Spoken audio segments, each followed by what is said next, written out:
So, what up, what up, what up? What's going on with y'all, man? It's my Ebony and Ivory today, as you can see. All right. The darkest of the dark and the lightest of the light. We're gonna get this thing cracking, man. I got my man Ike in here. We'll give it a couple of minutes to let people get up in here. Fill out the chat and everything, whatnot, what have you. Greatly appreciate everybody coming in. As you come in, please hit that like button and share. Like and share, please.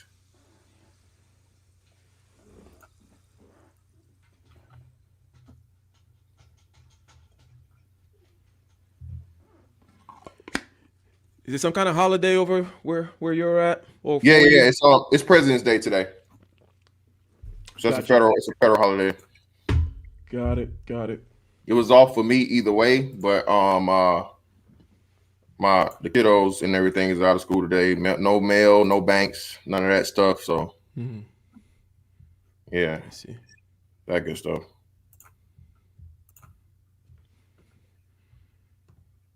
Should we at? Should we be on that? Ready? Appreciate everybody that hopped up in here earlier today from a little impromptu. But this right here is the main event for today. So we'll go ahead and get into it, man. And shout out to everybody in the building. Tim Howard, See the God, Just Being Jazzy, Use Familiar, Young Swift in the building, and my man Big Truck in the building, man. So for you guys that don't know, this is Brother Ike. Can you pronounce the last name for us, brother? It's Ogiamien. The hard G is the most important part. The rest just kind of follows, but Okay. it's yeah, Ogiamien. Ogiamien, brother Ike Ogiamien. I saw him initially on Solo TV 84's, giving him the first official interview for the space. Shout out to Solo. Then, of course, he came over to my man Ramil's spot. That's why I actually had a first dialogue with him. And he was really going into the analytical aspect of it. And furthermore, he was talking about music. So the brother's a jack of many trades and, and a master of all, not just, a dibble and dabble. Very, very interesting brother that's came into this space and just further shows how much outreach that the Black Manosphere does have. I mean, he does have some heavy pockets. You know what I'm saying?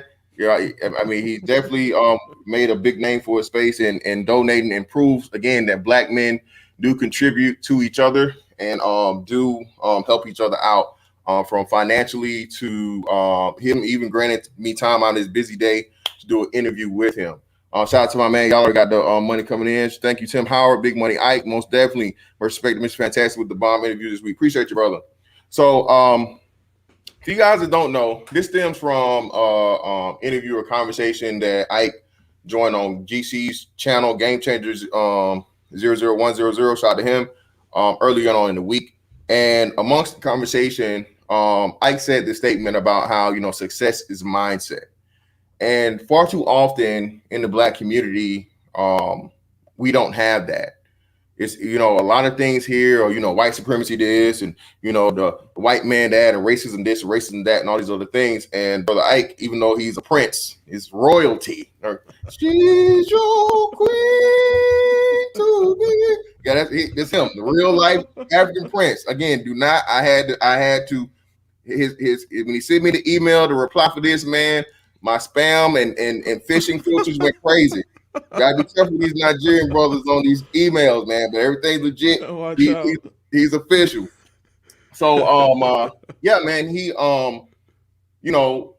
talked about real briefly and spoke about how it's instilled in his culture, even from prior generations, the importance of you will be successful. And most importantly, your quickest, most surest way to that successful route is through your intellect, your intelligence, and dedication to those things. So from here on out, brother, it'll pretty much be you. You drive the bus, the plane, wherever you want to drive, man. I'll be in the passenger seat. I hop in here, every now and again to throw in a question, and show is yours. Go ahead, brother. 100%. And of course, the call comes right in, and I'm like, I can't. I'll call you back. So basically, I want to go ahead and acknowledge a couple of things that you said, which is that This space has a wide and deep reach, and not just the question of the reach, it's a question of the commiseration, the agreement that other people out there have with the quote unquote talking points that's that are said over here. People of many different stripes, if you will, are out there. To the degree to which it reaches them, they can commiserate, right? So it's not some kind of small little bubble where, little echo chamber, and the things that you're saying do not actually spread out there into the quote unquote real world. It's all real anyways, but let's call it the shared physical space. Many different people out there definitely do hear it and can agree. And out of that little cubby hole, out of the woodwork, is where I kind of came out, in my own particular way. So on the topic here, you say success is a mindset. There are many ways to start from in terms of why that is the case, okay? But I will go ahead and first of all say that the first thing you need to recognize, and I say this a lot in my channel, is that your entire being, and also a massive part of what the universe is a use it or lose it proposition. And by the way, I'm kind of very curious as to what you think about this. So it's gonna be a conversation, if you will. I'm not over here lecturing, right? Because one thing I like about you, Mr. Fantastic, is the way you talk, right? It's you people can get I can sound kind of cold, like, but people can get like there's a passion behind how you say what you say, and there's a feeling that therefore people can see the genuineness. So I immediately noticed that about you, and Appreciate it, bro. yeah. So when I say certain things, I mean bounce it off you and be like, okay, does that make sense? So on and so, because the way you'll say it, I know it's gonna be different from the way I would say it, right? That kind of Yeah, thing. so But so I'll hop in right there before you say the use it or lose it aspect is we can go back to again, y'all get ready. You hate Jesus niggas, hate Bible niggas, is the man with many talents. Story of the man with many talents, right? So the things you don't use, I can use this in my personal my personal life, man. I used to be a hell of a pool player. Pretty much me, I was like, I don't you familiar with this thing called like The Pretender, an old show back from like the 80s or whatever? Well, anyway, I'm not. it was a show named The Pretender, and pretty much this guy was able to be sort of kind of like I guess a photographic memory. He could pick up things extremely quick and easy. He could pretty much assume any occupation, any skill, all those things. So earlier on, I was very very similar in like if you give me something, put it in front of me, and I concentrate on it, I master it. But then, like you said, the lesser you do it, you lose that ability and that skill to do it. So that's also with we have majorly in the military, right? They call it like pump and dump, and that's for information. Whereas like, hey, the information is valid and relevant now, but after I no longer need the information due to like an upgrade in tech or just a change in whatever it may be, completely and totally forget about it because it's no longer useful. 100%, 100%. And when it comes to, so there's some things for which you're like, okay, it's fine, I'll just let it slide, right? It's not a big deal. But there's certain things, for example, like your bones, your muscles, your skills, which is the one we just mentioned, okay? Also your networks, your relationship, and so on and so forth, your immune system.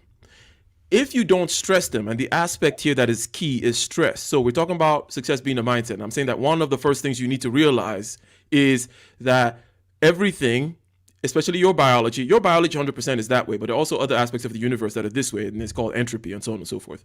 Even your money, you keep your money somewhere, what comes and eats it? It's called, depreciation eats your assets, inflation eats your money away.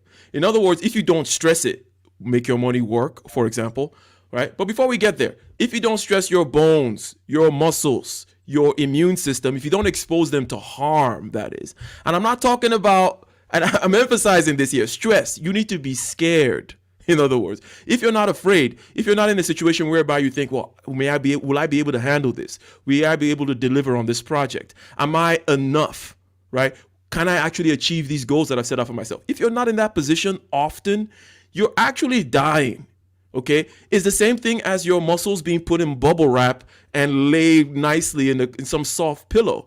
It doesn't just stay there. It actually dies. Same thing with your bones, same thing with your immune system. The entirety of your biology is that way. The same thing about your physical space and your physical assets and your skills. In other words, you cannot stay put. The universe moves backwards. Okay, in order to even just stay put, presumably that's if you wanted to do that, you have to keep rowing. Picture yourself as being in a river that is flowing backwards. So with every little particular goal that you may have for yourself, once you achieve this, you cannot rest on your laurels because the uncertainty of the world will knock you off your perch. 2020 will come around, the coronavirus will happen, and you will lose your job because you were depending on that one particular thing. In other words, you need to have redundancy. If your stool with only 3 legs, you can work just fine. You'll be fine. But guess what? One leg gets knocked off, boom, you're done. So the people who have stools with 8 legs, and there are all kinds of, you mentioned the Bible, there are all kinds of examples like this in the Bible, right? All stories about ants, and so on and so forth. If you're a stool with 8 legs, right? Some people might look at you and be like, it does too much, right? Why do you need these extra legs? These are extra 5 legs. But guess what? They have staying power. And staying power is the be all and end all. It's not just a question of today. It is a marathon. So I would say that in terms of that mindset that we're talking about, what you need to first accept in your mind is the reality. It is not a proposition. It is not a trick. It's not some kind of a thing that you're tricking yourself with, right? It is true. It is absolutely 100% true that entropy governs the universe, especially biological life. And if you're not stressing yourself, if you're not scared, you're not really alive, you're actually dying. So I don't know if that kind of makes sense or if that's clear, if you had any kind of comments on that. No, of course, man. I'm a big fitness guy, man. Again, you stress is necessary for growth. You know what I'm saying? Like you said, biologically, mentally, everything. You do not know what you're made out of until you put to the test. And a lot of people, you can go through, you can train, but once you're actually into whatever it may be, when it's real time game time, is when when you're going to prove if that training has been withheld or maintained, and you actually the muscle memory or the mental memory or all these things, physical strength, mental strength, and like you said, man, it's just total encompassing of everything, of people not understanding, bro. The path of least resistance is what everybody looks for, but it's the worst possible thing for you. Like you said, man, going through life without stress, bro. People think that like you should want to go through life without a care in the world. What you don't understand is when you do that, you set yourself up for failure, because when that care comes around, you don't know how to handle it. You're gonna fold, and it could cost you everything from your actual life to a major financial setback, or just bad decision making and all kinds of different things that ultimately, like you said, you need to be as active and put under pressure as much as possible, so everything else to you is just clockwork. You have to think about it. 100%. And you said the active part, right?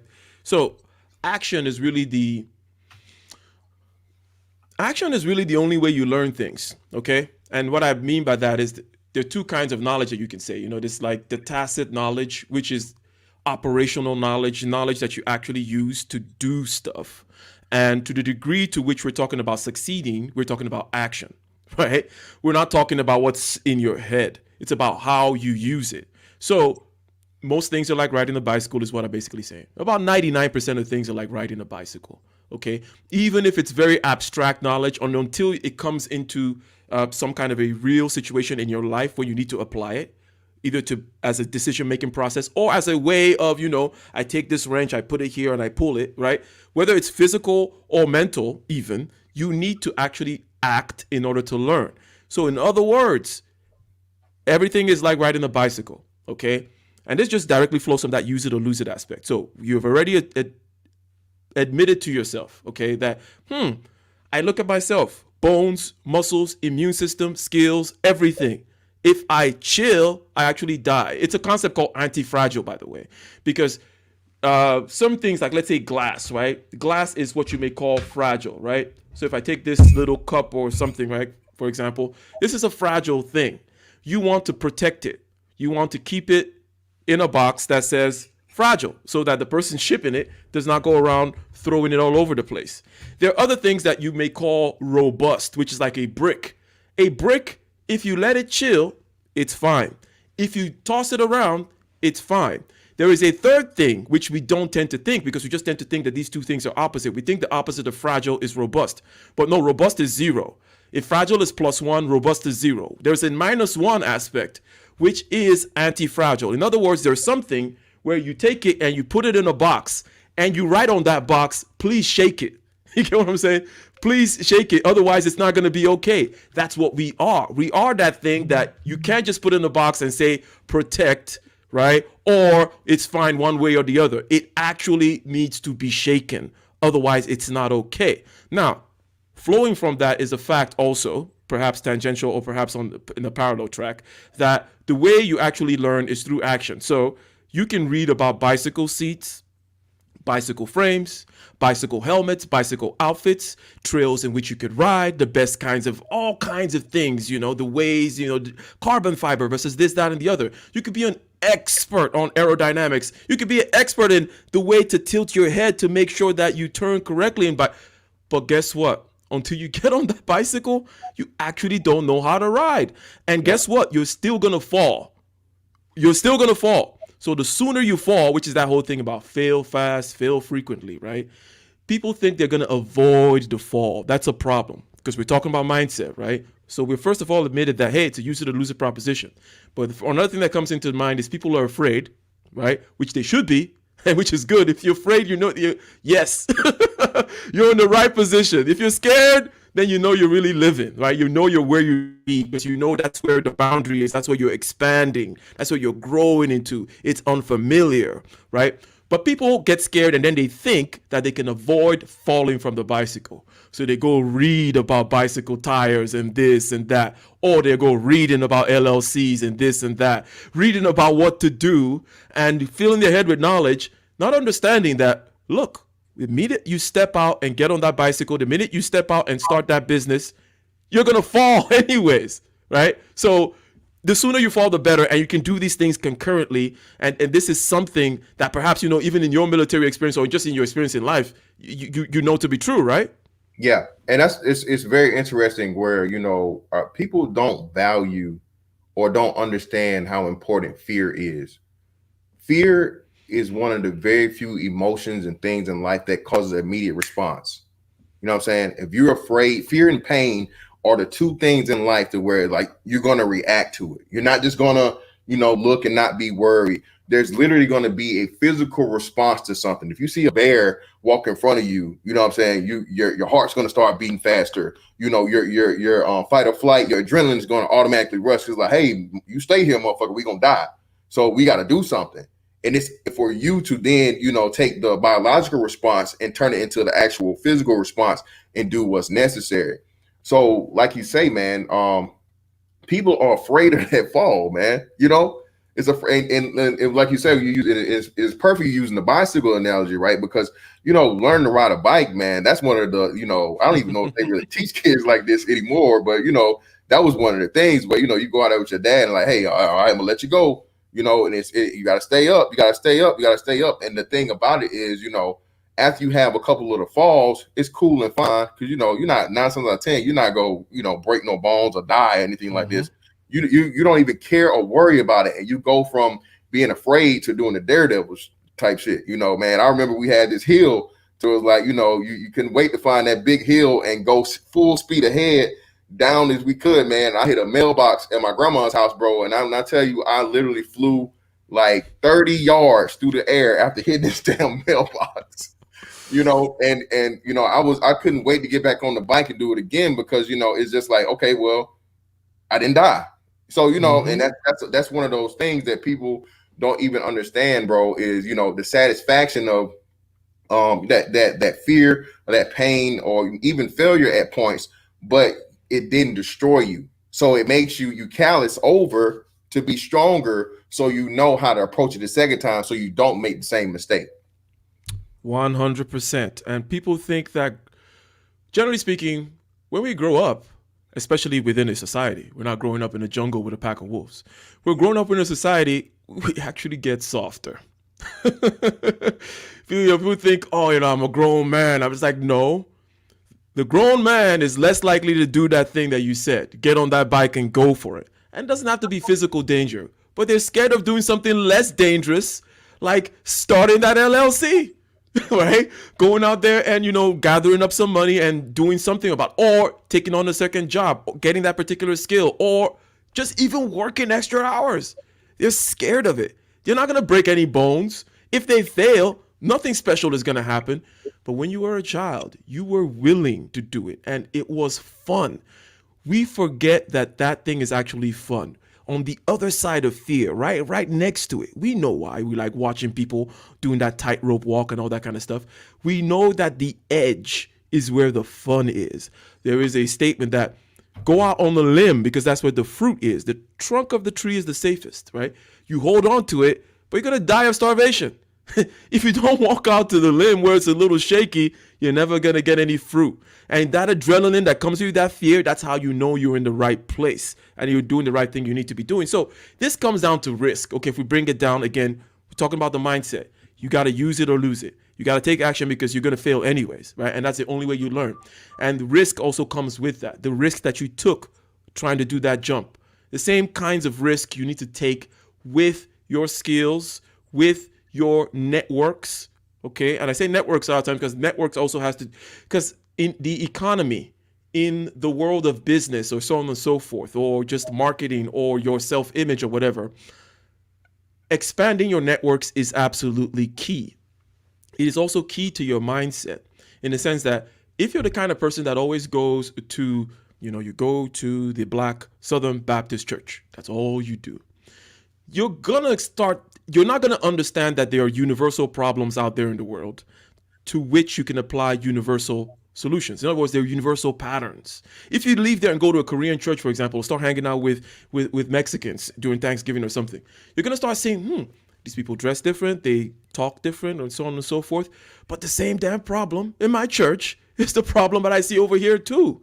And when you are able to elevate and look at things as universal patterns, like, rather than forget that it's a black billboard, the billiard board, a ball, that's rolling through. Get a black ball, a yellow ball, a brown ball, whatever. But whenever there's a circumstance, these balls tend to roll through this particular set of contours in the landscape. So you're over here, you have a myopic view. You're thinking it's only black balls that do this. You're pointing fingers at this and that, and you're busy not learning from what other people have done, the universal patterns for which you can apply universal solutions, right? So that's why you gotta risk, you gotta expand networks, you gotta expand skills. Immediately you settle down on one particular aspect of your skill, you need to take the risk to the next and the next and the next. And this goes along with always saying yes. Okay? Again, we're still in the mind, right? Because that's the topic today. And we could get down to nitty gritties later on, right? About maybe people might have some questions about step 1, step 2. How about this? How about that? That kind of thing. But in the mind, use it or lose it is number 1. And with this use it or lose it comes the fact that you need to take action. You need to be in the fear. And in real life, when opportunities arise, you need to say yes. Shoot first, ask questions later. That is the way things get done. If you are ready, it's already too late. If you are already ready, it's you actually haven't done anything. You just stay there and you allow time to kind of arrange itself and for things to just kind of happen. And then you're like, this particular arrangement of events I feel comfortable with. You actually didn't change. You're just waiting for a set of circumstances where you're going to be like, I'm comfortable, right? You actually didn't make a move. That's what people call being ready. People call being ready a situation whereby they sit and they just keep watching for things to fit just how they like it. Exactly. The safest, most non-risky situation for them to hop in the situation. Shout out to Donovan 923 for the $10 cash out, brother. Greatly appreciate you. Shout out to Grown Man Business with the Grown Man Facts for the $25 cash out, brother. Greatly appreciate you. So let's go right here real quick. And one of the best things I think you bring to the space is, again, a worldly view, and it being extremely good at pointing out to how others are very, myopic and have the blinders on, as the word tunnel vision. Mm. That's one of the biggest things we get caught up in as, American Black people. Mm. And everything is just, we try to break it down to a race thing, and or this, that's white people shit, that's Mexican Mhm. shit, that's Asian, that's this. And like you said, for the most part, man, once you get out of just your own little bubble of safety and you're not around nothing but Black people, this is why I think I have a big disconnect with a lot of people, and they see me as being elitist, or they being extremely cold, and not giving enough credence to racism. But it's like, hey man, I've literally worked in the whitest of white industries for 17 years of my life. So the big bad, boogeyman that you guys are making this white man out to be, he's really not that. And the amount of concern that you think that he's giving to you and thinking about you on his daily is nowhere near that at all. Mhm. You're being extremely, extremely, narcissistic to think that out of the stuff this man has to do with his own family, his own finances, his own future plans and endeavors, that he's trying to step on. I don't find a Black man and step on his neck. No, bro, it's not happening. So, could you get a little deeper into that as far as Mhm. the importance of letting go of, but not by all means, still keeping yourself, because again, you being from Nigeria, you still have your own culture, you have your background, you have that part of you that will always be a part of you, but at the same time, not regulating everything to that being your only thing that's important and blocking everybody else out because of the difference. 100%. So that thing that you mentioned there about, let's say, the white man not thinking about you, it's true about also it's true about groups, and it's true about individuals, because one of the things that people tend to worry about, and it's nothing new here, just trivial cliche, is people think too much about other people, and they literally think that other people are thinking about them. But just picture your day, okay?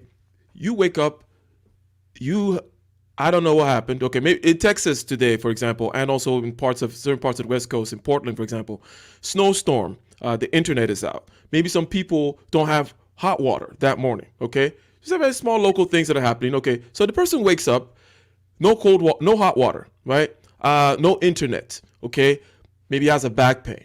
Maybe he's overweight. He drank too much last night. Maybe his daughter is leaving, some certain kinds of images on Instagram that he's been worried about for the past few months. On and on and on and on. His mom told him he was no good when he was 12 years old. This person is preoccupied. This is just a small slither. Not to mention what all the other people whom are vying for his attention, that being McDonald's and the mattress people and Fox News and CNN and all these things bombarding him, and you think he's thinking about, oh, if I put this on my LinkedIn profile, people will say, it's like, like, dude, think about it, man. People have all kinds of things in their head, the least of which is you. Okay, so on a granular level, on an individual level, and also definitely on the group. Now, there is another aspect that makes people focus, especially when it has to do with the oppressor oppressed narrative of any kind, whether it's male, female, or whether it's racial or tribal, whether it's economic, this country versus that country. There is the nobility of the victim, right?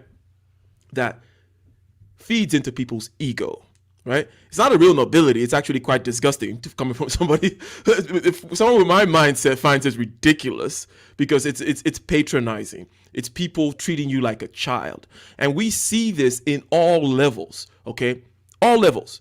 You see people, black academicians, for example. Okay, they'll be given these prizes, if you will, or accolades and awards that they really don't deserve. Okay, 100%. These people don't really deserve it. If you look at it from an objective standard of like, did this guy actually do this? Was his work really that great? No. But the white man's gonna give it to him because it's a black guy. We gotta give the black guy the thing.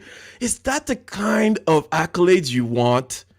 And they give it to him. Why? Because him and his group, generally speaking, are always agitating and saying, I'm a victim, I'm a victim, I'm a victim.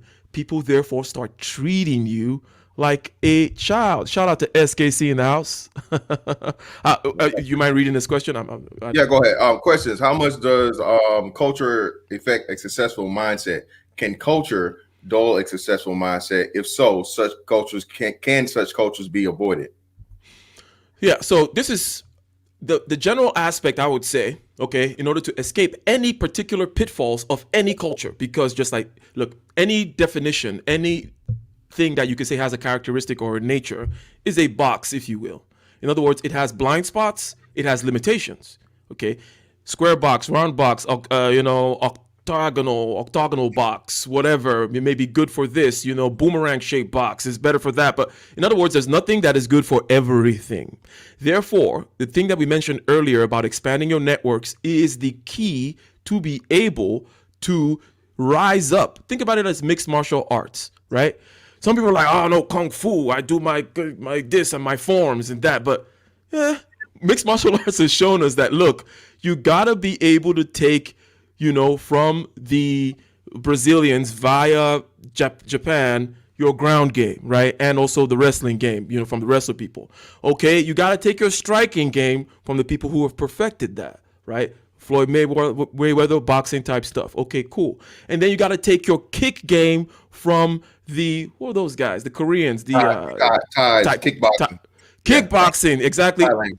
Yeah. And also Taekwondo for specific kinds of kicks, right? Specific kinds of kicks, Taekwondo, but more effective kicking, in other words. So these particular things are great for their own particular segments, but nothing ever is perfect for everything, because anything that has a definition has a set of borders, a set of boundaries. So definitely when you expand your networks and then you start seeing universal patterns and you start therefore applying universal solutions, I think mixed martial arts is the perfect example. And that goes to SKC's question. And then it also continues with what I was saying about the nobility of the oppressed, that kind of childlike, the patronizing, oh, you look at, no, poor victim, oh, let's give him this and give him that and give him the scraps. Oh, maybe we'll give him a little chair position over here. Maybe we'll bring him in. Maybe we'll do some affirmative action for him. This is not about whether affirmative action is right or wrong or the right ways to do it or not. We're talking about a mindset. So I don't care. I don't care about the systems. I'm talking about your mind. You get what I'm saying? It's like, you can say, you can say affirmative action is good, but you cannot therefore blind your eye to the fact that it actually affects people, generally speaking, in terms of their mind, right? So you have to be able to live life on several levels, right? You cannot say that this oppressed noble thing, and you cannot say that the other people, you can't say, okay, give me affirmative action, but the people that are giving it to you don't look at me as less than. Right? How can you say that? You're like, you cannot demand both. I'm sorry, go ahead. You can't be, exactly. And you bring up a great point that, again, because unfortunately, we don't have the success mindset. We have the, and really no fault of our own, because, but it is your responsibility once you know better to do better and to, untrain yourself from, bad habits. So like you said, we have this entitlement mindset and this oppression thing as to where you need to give me my freedom, you need to give me an opportunity, you need to give me all those things. So being that you come from Nigeria, what is the difference in mindset of a Nigerian once they get here or coming from Africa to America versus what is the Nigerian's thought of the Americans, I guess, handling of their opportunity? So the first thing to be mentioned here is that when you leave a place looking for opportunity, there's something to be said about the place you're leaving, which is that there's somehow, for whatever reasons, a whole set of reasons, why the opportunities in those places have not been developed.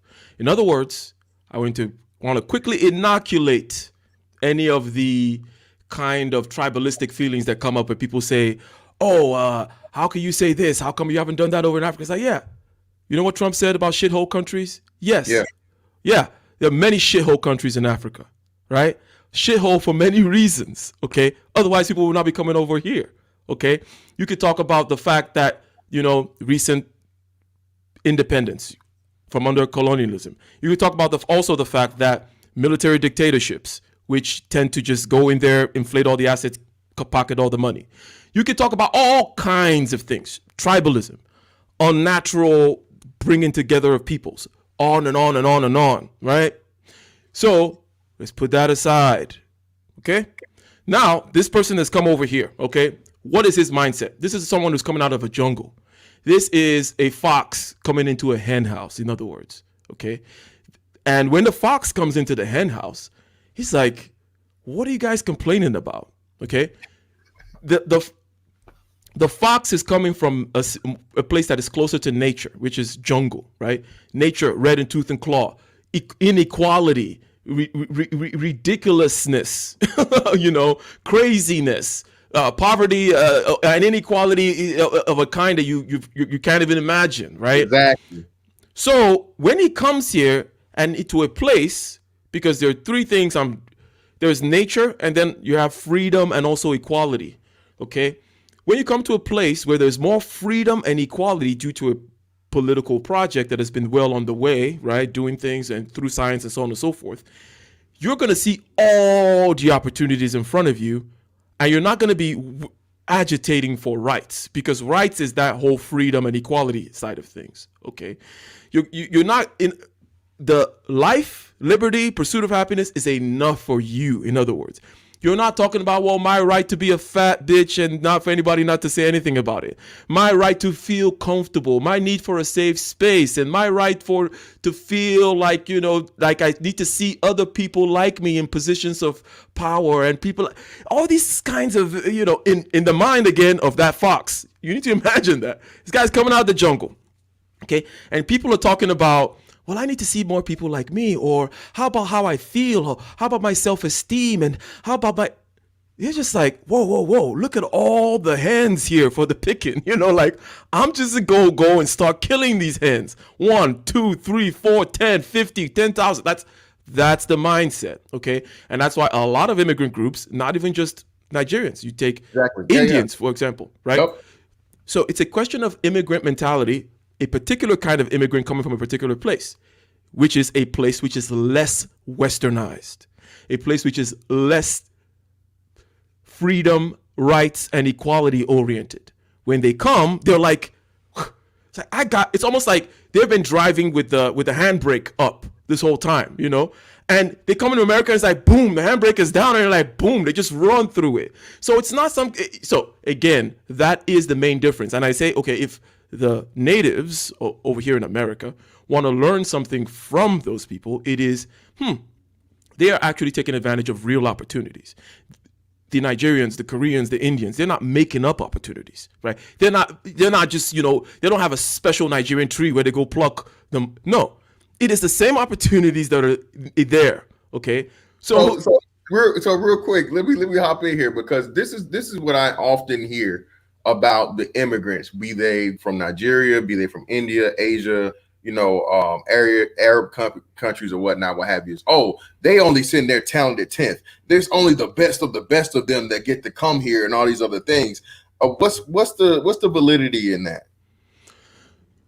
The best of the Cambodians coming over here to open up donut shops, is that what the best of the best? Because people always want to make it seem like, oh, everybody coming from Asia is a physicist. It's like, no.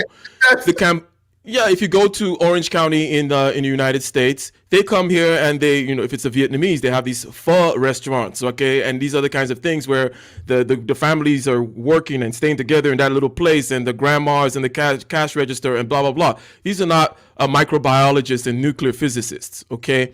The Cambodians that do their donut shop thing and then build that so that the next generation, the kids are college graduates. These are not... So the point is, the more salient point, I'm not saying there is not a difference, but I'm saying that the difference, look, I'm telling you that there are a fox coming out of the jungle. That's what you should see as the real thing. It's not that this fox has a degree or is the best. It's like, that doesn't matter as much. He's a fox, right? That's the part that you should see. Oh, okay. So he is different, but it's not a result of some special thing that he has. It's a result of the environment he's coming from. Okay, I want to make sure that's clear. It's the environment that they're coming from. There is a contrast between places that are closer to nature versus places that have been civilized into more freedom and equality. And when you come out of the places that are closer to nature, You're a fox coming into a hen house. Hence, you don't give a damn about setting up your little donut shop and just working all kinds of hours and so on and so on and so forth. So I don't think it really holds up because obviously, yes, you will have, especially the further away it is, you're Exactly. gonna have Yeah. You're you're gonna gonna have have people to. you're gonna have your elite in any group. But again, the argument that we give when I say, because I'm like you, man, I'm like, look, we've been here like one of the big three, the original big three: white people, Native Americans, and African Americans or Native Americans. ADOS, whatever you want to identify us as. Black people of African descent that been here, come from here, right? So my thing is all the time, I'm like, look, man, there are far too many other groups out here: Arabs, Africans, Asians, Indians, all these immigrants that get here, man. And not only do they have this mindset of like, hey, feast or famine, like I'm going to survive regardless because I just came from the worst of the worst, and I'm not trying to go back. And if I got to go back, you know what I'm saying, I'm going to go back on a whole nother level because I'm going to make the most out of the opportunity I got the time that I'm here. So instead of black people adopting that same mentality, again, it's like you keep looking for someone to blame and cry about your lack of success, when again everybody else has already figured it out. Again, these are smaller groups of people coming from and then the excuses, oh well, they have their own home country. Well, okay, well damn, even if they have their own home country, last time I checked, brother, Cambodia or Thailand or India, these are dirt poor third world countries for the most part. You know what I'm saying? These black people make up more yearly than they do for the GDP of a whole country. So if you have a person that's coming from a country and an entire place with its own government, culture, language, all these things, that is literally fighting and sometimes dying to get here, you know what I'm saying, by any means necessary, bro, how is it that they're outperforming you on foreign soil? You know what I'm saying? Just if you just put the military mindset into it, because one of the biggest advantages in war is home court advantage. If and whenever you go somewhere and you're fighting a war, actual conflict on foreign soil, you have to do reconnaissance and things to see, hey, well, what is this? What do they have set up here? What do they have set up here? What's the weather like? What's terrain like? All these different things taken into consideration, because you're pretty much going in there blind. This is home field. You know what I'm saying? So again, how can people understand that aspect of it? And here is a big sport, sports culture here, where home court advantage means something in football, basketball, hockey, baseball, all these other things, right? But when it comes to the bigger macro of successful of your race, we forget all about it. And oh no, man, they got an unfair advantage because they coming from somewhere else to here, but they got somewhere to go back to. And I'm like, man, y'all will make any excuse for a lack of, getting the determination and putting in the sacrifice to and the discipline to do what we need to do to be successful. Because like you said, man, the best thing to do is to see somebody else being successful and emulate it. And it's funny when we talk about this thing all the time about we all Africans, we all come from Africa. Well, okay, well, why are we doing what the Africans are doing? Why can't we do that? And like you said, it's another big thing as to where the extreme importance that you guys put on academics and intelligence. And yet still here, we still talk about, swag and, how many holes you get and all this other shit. You know what I mean? Yeah, I think that that aspect you just mentioned also ties into one thing that we should learn. And I think that when we talk about certain things like, okay, the immigrant is coming in, and yes, I accounted for the difference based on the environment, okay? And Spiritual Logic said something in the chat, which is, don't forget about the African Americans who transcend the limitations, right? So the key is this: you're going to have certain individuals, right, whereby it doesn't matter whatever happens, they're getting out of the hood, okay? They're getting out the hood. Spiritual Logic is getting out the hood. Fantastic is getting out the hood, right? However, when you talk about groups, that's when you talk about that environment thing, right? Where it's like Think of it again as billiard balls. The way the environment is shaped is where those people are going to just roll into. Okay? Look, we're adults. We know this is the truth about the majority of any particular population, right? So, not everyone is going to be an outlier. Okay? So, point is, you're asking, well, why can't they just, why can't they just, why can't they just? Okay. And this is not me just doing the devil's advocate thing. This is just, I think I'm laying out a case that is kind of real, which is we know some people are just going to get it and they're going to sidestep the situation. But it's never going to be the case for most people. Okay. Most people are sheep. Let's put it that way. So therefore, you need to literally change the landscape for them to roll, to stream them, to direct them in the areas that they have to go into. So you are talking about certain cultural aspects, therefore, let's say the focus on what I call the aesthetic and feminine aspects of life, which men should not be focusing on. Okay? You can't take your game and swag nonsense out of the hood and go like, you get smacked in the face. Go to Saudi Arabia. Go to the Sudan. Go to North Korea. Go to Korea and talk about your game and your swag and your this and your that and your hoes. It's like nobody gives a crap about that. I say, man, it's about your competence and what you've done. What are the animals you killed last time? What the hell are you even talking about? That goes into the point about being able to see things from a universal standpoint, whereby you see universal standards and universal solutions for problems that arise. I think that this particular thing you pointed out to is a cultural problem. However, it needs to be solved in a mass scale because some people, as I mentioned, and we're not talking about the outliers. This is not for the outliers. And this particular space, I would say, is filled mainly with outliers, even though you'll still have a bell curve, because in any population, you have the outlier, and then you just, get what I'm saying, right? But here, we can preach to the choir till the cows come home about how we're going to sidestep things. However, the onus is on those of us who care to actually then go and start digging those trenches in the environment, in the culture, so that more and more will fall in line because that's how they move. They're not going to hover above the environment. They're just going to go down the path of the contours on the land. So things such as rites of passage for men, difficulty, understanding what it is to actually be a man, not your stupid swagger, your dancing monkey basketball game, and your stupid singing and all that nonsense that no one really respects.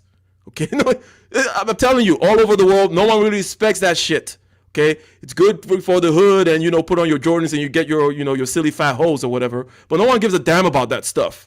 Okay, for real. And that's why again I say expand your networks. Go ahead and see so that you understand that this is a global economy, right? This is a global situation. Ever since electricity came around, it was inevitable that we're going to have connectivity up to the level of the internet. So you cannot hide anymore. Remember, I'm talking about men now. Men going with certain aesthetic values about looks and swag and arts and entertainment. Arts and entertainment. Aesthetic values is not what men are about. Men are about the stoic values. Arts and entertainment does not hunt. Arts and entertainment does not shoot bullets in the foxhole. Arts and entertainment does not rise to the top of the Maslow's hierarchy of needs. It does not when it comes to male type pursuits. So I say all that to say this. Other than the people whom will already, according to spiritual logic, and we do agree, of their own, because of the type of people that they are, you're going to have this 10th, if you will, talented 10th kind of a example, that will sidestep and be able to move. But we need to realize that the majority, the rest of that 90%, they're not going anywhere until you are able to funnel them through paths that are on the contours on the floor, because they're never living the floor. Yeah, shout out to Melly for the 999, 94 watching, 84 likes. Like the stream. Yes, people, please like the stream. Like and share the stream, people. If you would, I got 100 in the building. Let me get them 100 likes. So, it's rare nowadays, where it's like, because that's something that actually still goes on in Africa and African culture, where guys actually do hunt, and actually, is that still a rite of passage in Nigerian culture for you to is that the manhood thing where you have to go hunt an animal in order to, is that still a thing? it exists in two ends of the spectrum. Number one, you can have like the aristocratic people, and Hmm. this is true of all aristocratic peoples. For example, you could have like the British royal family, where you gotta join the military, right? Or even up till our recent times, let's say George Bush Senior, right? You gotta do that because there is a hierarchy that you're playing in called the warrior prince hierarchy. The people who rule are warriors. Caesar, Napoleon, blah, blah. That's kind of how it is. Right? That it's the same. It's the same crew. The crew, the warriors, the conquerors are the rulers of a certain kind. They rule a certain thing, and then you have like the priest, sage, monk type who tend to be above those other people, but because people's minds need to be controlled, right? That's kind of how that works. So you have it in the aristocracy, for example, will have the arrangements whereby, okay, let's say in certain parts of the, I forget the tribe now, the really tall guys, or the Maasai, right? Or in certain parts of Kenya, where you would put your kids through that particular ritual, right? But also it exists in the people whom are living still that kind of life. So on the very top and also in the very bottom, right, they'll be participating in that. The middle, generally speaking, not so much, but the conditions are harsh enough whereby you don't really need that so much. Plus, also, if they see it on the top and also they understand it that, oh yeah, in my grandma's village, this is how they grow up, and to the degree to which certain people in the middle class want to emulate the top or think that it is useful to get some of those kinds of virtues from the bottom, it is still something that is done, right? But basically, and it cannot all kinds of ritualized, because again, to keep it in the mindset kind of area, as long as you're able to demarcate, even if it's something like the bar mitzvah, for example, you're not hunting anything, killing anything, but there is a expectation that, oh, before this day you were this, after this day this is the new expectation. Even if it's as simple as that, it has a profound effect on people's minds, right? So I'm not Mr. Systems Builder per se, right? But I'm just pointing out that these particular kinds of shaping of the contours, cultural stuff, if you will, need to be done if a majority, if a plurality of the people are going to go in a particular direction. Because us that can sidestep and hover over, you can't expect everybody to do that. And this is not making excuses for people who can, for the other people, because even amongst those who sidestep and hover over, there's still all that fear and all that kind of other stuff we were talking about earlier about not taking action. So, there's no limit to how far you should be going regardless. But to the degree to which we're talking about the masses, we need to understand that these things need to be reinculcated and reinstilled. Shout out to Sir Tice for the 5. What up, fan? And Ike, this touches on what Ike mentioned about hierarchies, sage, warrior, artist, etc. Yeah, he's just elaborated on that. Shout out to Deborah Leonelli and SKC. So that's another big thing too, to where now we're in this weird space here, in Black America, as to where the adults, never really, I guess you could say theoretically never reached adulthood. They're stuck in this limbo of just indefinite childhood, to where they're trying to figure these things out. But in the process of doing that, they're having children, right?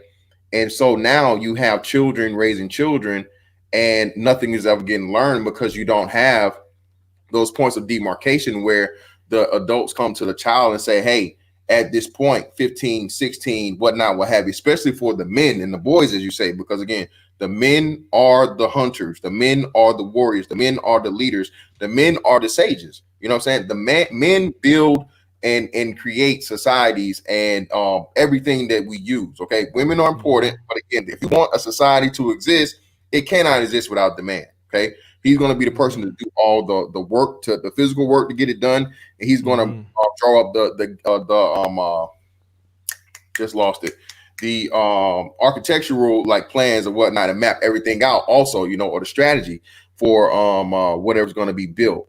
So it's how do you explain to a how do you explain to a grown child like that, hey, you have an adult body, right? You have the physical attributes of an adult, but you're lacking where you need to be from a critical thinking aspect and the planning aspect, And furthermore, because you have this deficiency, it's not only hurting you, but it's going to hurt everybody that's under you and supposed to be coming behind you to be that replacement. You see, the thing about life is it tends to be tragic sometimes. By that I mean sometimes it's too late. We know that, right? I mean, I think it needs to be stated up front. Otherwise, you won't have the blues, you won't have tragedies in terms of plays and so on. So you will not have stories in the Bible of how people were led to destruction and so on and so forth. In other words, the thing about life is that tragedy exists, which means sometimes it's too late. Sometimes you fucked up, right? And unfortunately, what makes it even more tragic is that it's not even the person's fault, right?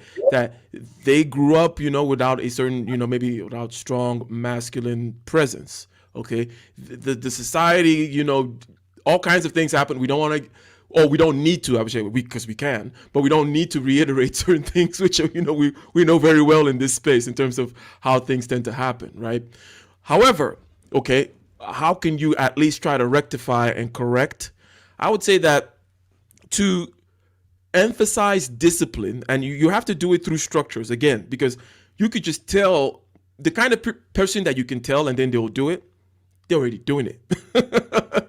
That's the thing. So you have to have structures. Let's say it's a martial arts dojo, for example. Or, as I said, I'm not a big systems builder kind of guy, but you can imagine using that example and extrapolate for places that emphasize discipline and responsibility over self-esteem. Self-esteem is the killer of Western culture, I think. I think self-esteem is a very feminine thing, okay? And it's fine for women. Self-esteem destroys men. Who gives a crap about your stupid self-esteem? What does that even mean? What are you talking about? It's about discipline. Okay? Can you take point A, B, C, and achieve Z? Can you do that repeatedly, reliably? What's your efficiency in that? I don't give a crap how you feel about yourself or how you think other people look at you. Okay? That's not what you're here for. I don't care. Okay? Again, stoicism is the male way. Stoicism hunts lions. Your self-esteem, okay? Your self-esteem is not going to hunt down that lion. Your self-esteem is not going to start that company and follow it through and you be a leader of any particular group of people that will follow you. That is not how it is done.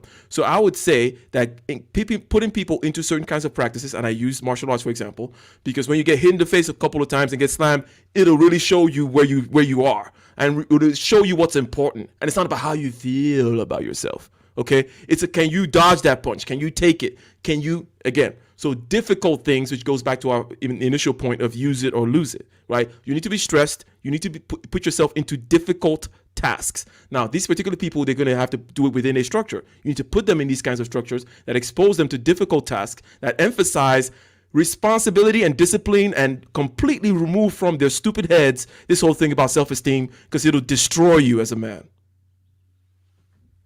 And that's another big thing too, man. Again, understanding as a man that nobody cares, all right? Outside of you producing, that is your, shout out to Ike. Listen, man, listen. As a man, you are supposed to produce. If you are sick, if you don't feel like it, if you don't whatever, and that's one of the biggest things I put into, this is why I take fatherhood so serious. Because as a father, you're supposed to be that representative of manhood and give that understanding to your sons. Not really throw them into the whole black pill aspect of it too early, but you're supposed to be that living representation of, hey, man, no matter what, my dad always worked hard. He always got shit done. He always ended up with results. You know what I'm saying? Because ultimately, at the end of the day, bro, that's the only thing, that's literally going to be what you leave behind. Because what a person feels about you, that you're going to find out, man. The best thing in the world is for a person that hates your guts, but they have to come to you despite hating your guts because of your results. That is the ultimate win in life, to where a person that does not like you on a personal level has to put that feminine bullshit aside, especially when it's a man or woman, but even more gratifying when it's a man. And they have to come to you personally to get the results they need done. That's why we go back to what Ike talked about earlier about the 8-legged stool. This is why I keep telling you guys, man, be as versatile and as impactful as possible. Bro, if you have 37 different things you can do, you know what I'm saying? That gives you 37 times more chances than the man standing next to you, especially if he grew up with a, woe is me and the white man this and the white man that mentality. Hey, man, like you said, bro, I can't wait for that guy because I know, hey, this guy right here is not even my competition. I'm only people I'm even noticing is the person that's got 38 legs. And I'm like, whoa. I haven't seen that one. And the more things you pick up, the more you start noticing the actual talents and strong points that people have.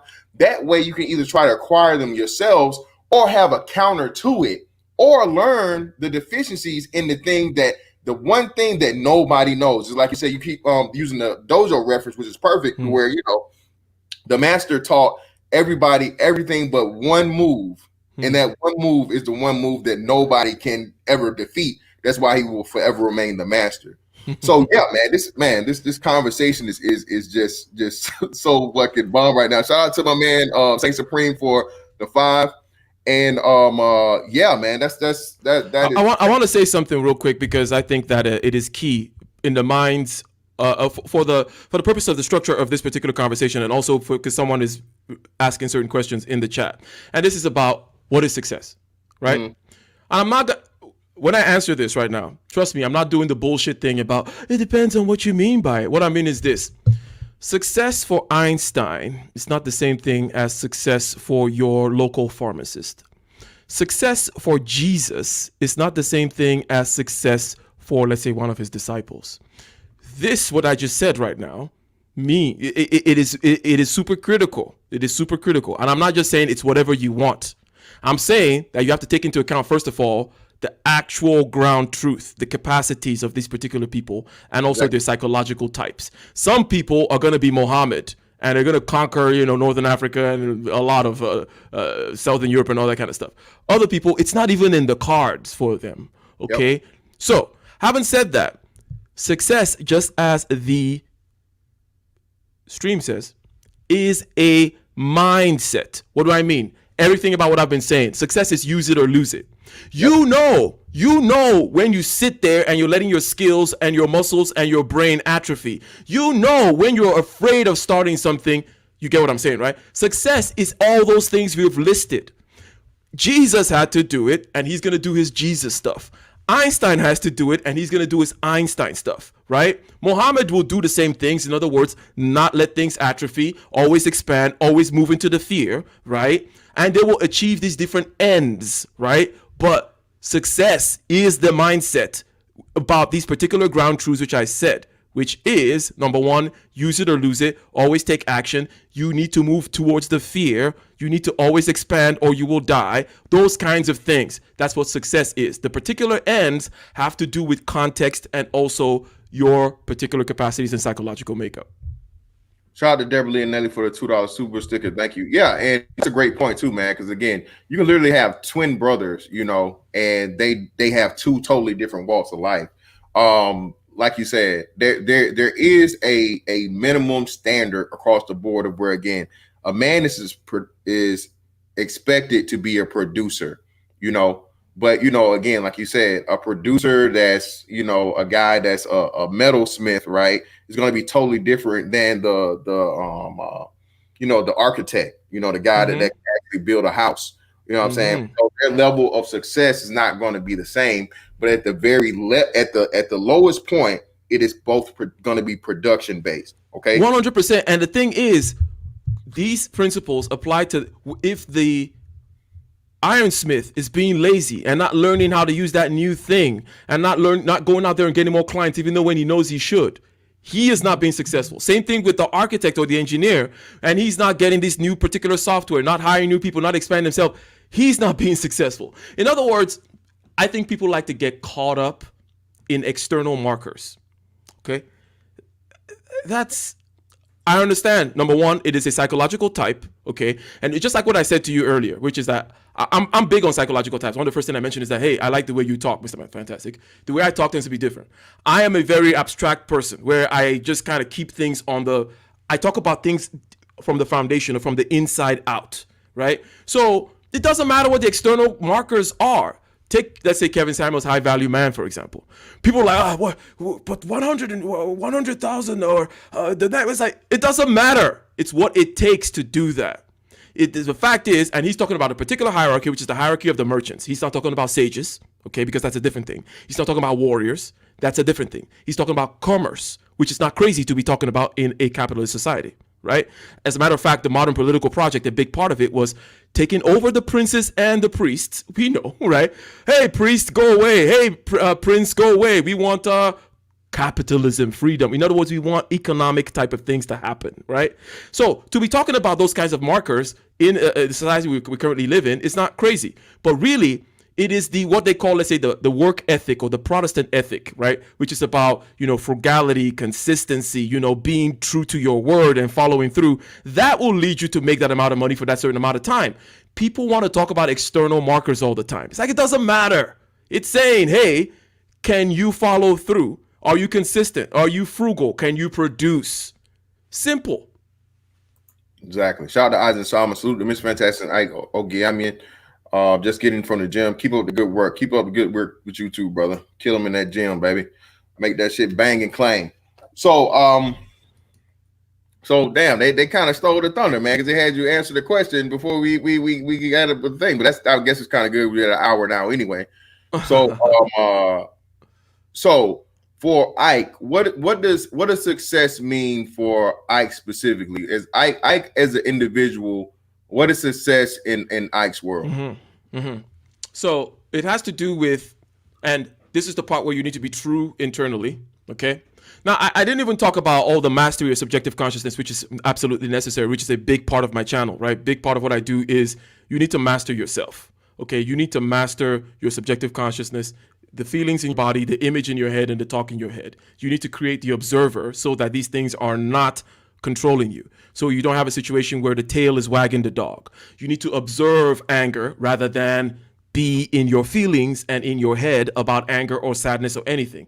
In other words, it's more of a stoic approach, and I think definitely it is the man's approach, but also for women as well. Because even while women have to be more experiential and be more existentialist and be into their feelings more, which is great. That's why we love them. Okay. We love women because they're not us. Sometimes, especially in the manosphere, we need to remember that because why can't they just? It's like, well, you want to date a dude, you gotta. So, so that's the point. But the idea is mastery of subjective consciousness is key, and I just wanted to mention that because that for me is one of the kind of aspects which I'll mention that as far as for me what success is. But I think it actually applies to everybody. Now, for me, I know my particular hierarchy, which is the hierarchy of sage, and then next to that, it's art, and then the money comes after, which might be confusing to some people because they're like, but you're all about, you're constantly talking about money, and you're blah, blah. No, money is a means to it, and money is a tool. Without the money, I cannot make the music and do all these other kinds of things. Without the money, I cannot be as studious as I am and gather the information that I have and have the time to give it to you guys, okay? If I was just, you get what I'm saying. Money gives you time. Money allows you the ability to buy other people's time so that I can be like, okay, cool. I can go this weekend. I'm writing these songs in my free time. And over this weekend, I'm going to fly to LA, pay this top-notch studio engineer guy to do all that work. So I just show up at the studio, do my thing, and then leave. Without money, I have to actually spend time doing those things, okay? So I get that money is key. But these things that I just arranged in terms of the hierarchy, they're very close to each other. It's not like, oh, money is down here. But I know what has to be at the top. What does I actually enjoy is knowledge and wisdom. So to make sure that part does not atrophy, to make sure that I'm continuing to push and push and push in terms of my ability to absorb, my ability to implement, and also my ability to transfer, to communicate this knowledge and wisdom is absolutely key for me. And then second comes my production, which is the art side of things. Now, the art side of things, because creative people are entrepreneurs. So This is a confusion that people often make. You have CEOs on one side and you have entrepreneurs on the other side. They're typically not the same type of person. Okay. So Elon Musk is an entrepreneur, not really a CEO, even though a lot of times they have the same job type. Like, okay, like Steve Jobs is an entrepreneur. They tend to be more creative people. They tend to be more wild men, right? A creator and an artist and an entrepreneur tend to be the same kind of person. They like to break rules. CEOs, accountants, lawyers, different kind of suit. You know what I mean? That's a different kind of suit guy. So for me, when I say the creative side, I'm talking about both my music, my other forms of art, but also my businesses, my rule breaking, my creation, right?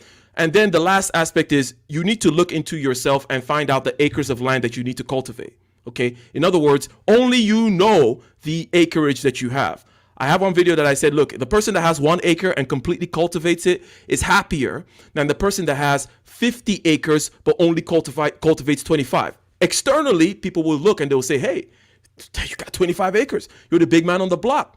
But you're going to find out that that person is going to be doing all kinds of self-destructive stuff. He's going to start cocaine and hookers and this, that, and the other self-destructive things because all that impulsive energy within him to create and to cultivate is now being funneled into other things because he knows he has not cultivated it. So the acreage within to be completely cultivated is one thing for me.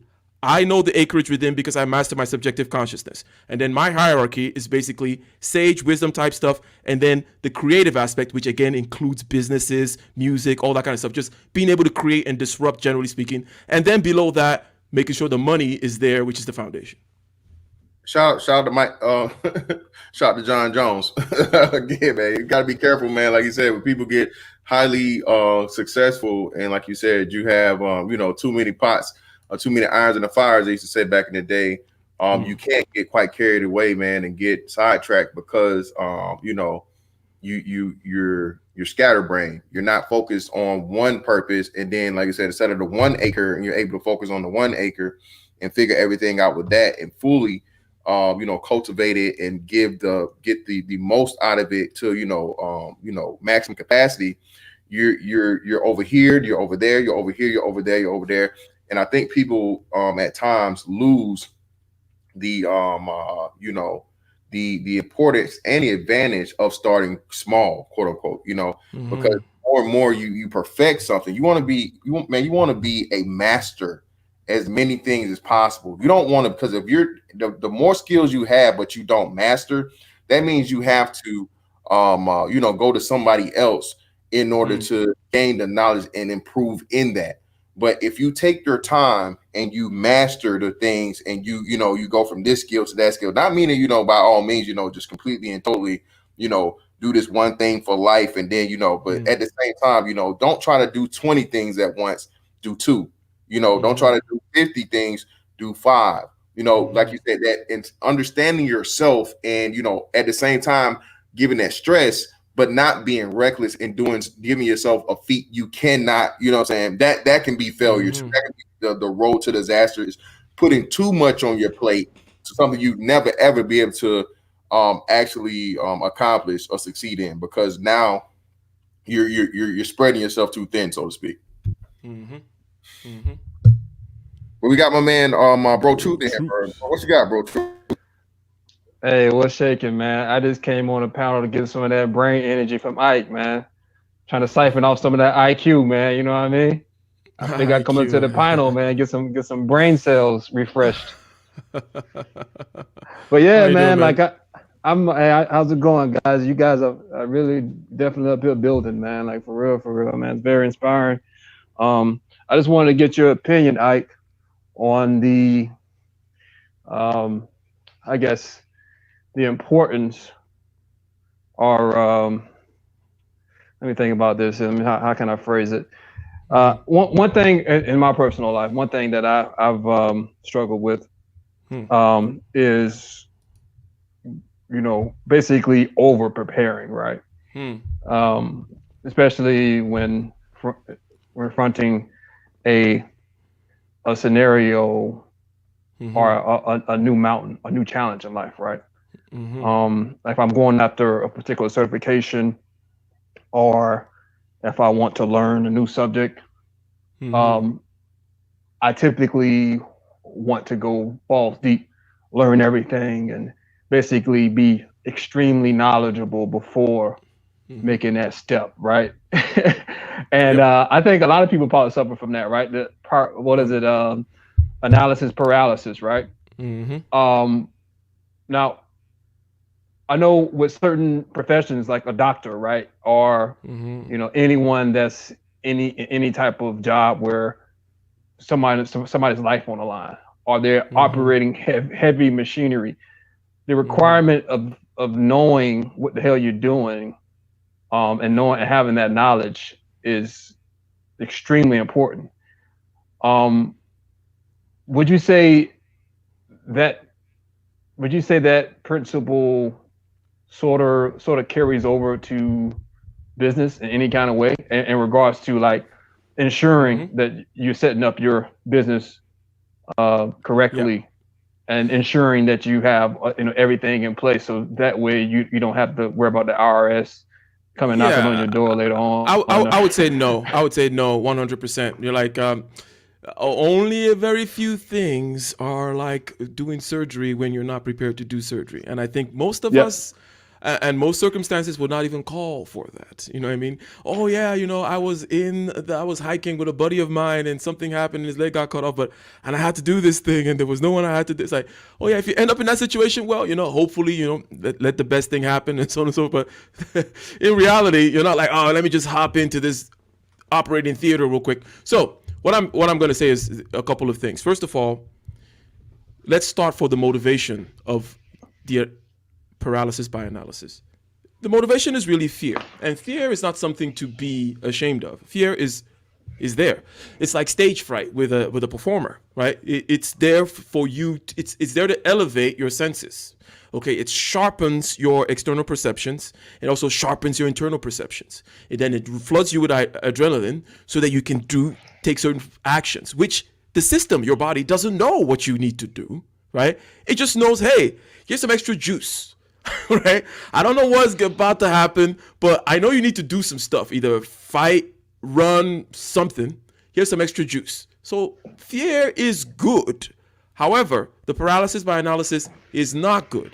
Now, how do we go about thinking of our way through this? One way, let me start on this end. Make your goals bigger than you. In other words, if your goal is, you know what, I need to set up this business and I need to make $10,000 a month, change it to $100,000 a month, okay? Because you might. Let me give you the reason why. So imagine, okay, if hell was just like one bad day, okay? You do all these horrible things in life, and then you just get one bad day. You get like, Lord, I'm going to do whatever. Same, flip it to heaven. If heaven was just, a steak dinner or tiramisu or cheesecake, whatever it is you like. Hey, you live this life and you do all this stuff, and then you get a steak dinner, right?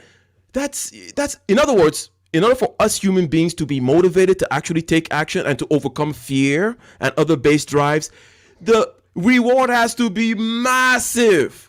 Imagine what heaven is, okay? It's like an eternity of whatever, right? And then imagine also what hell is. Okay, you do some bad stuff and then you are burning, just torching over there forever, not dying. Okay, look, that's the way our psychology works. We need to change that $10,000 a month goal to $100,000 a month goal. Why? Because it's the same amount of work.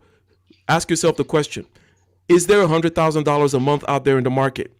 The answer will be yes. Is there somebody doing this thing that I'm trying to do that makes $100,000 a month? The answer will be yes. Do they have over 24 hours in a day, this said person? The answer is no. Why did I say that last part? Because you're still going to be working anyways. However, when you're working for $100,000 a month, it feels less like work. You get what I'm saying, bro? Truth? Look. Yeah. But so how do you balance, that beginner arrogance with, the analysis paralysis? Because I know when starting a lot of ventures or someone, starting out with, say investing or whatever, or going into the markets, you can have a skewed belief that you know everything at the Yeah, beginning.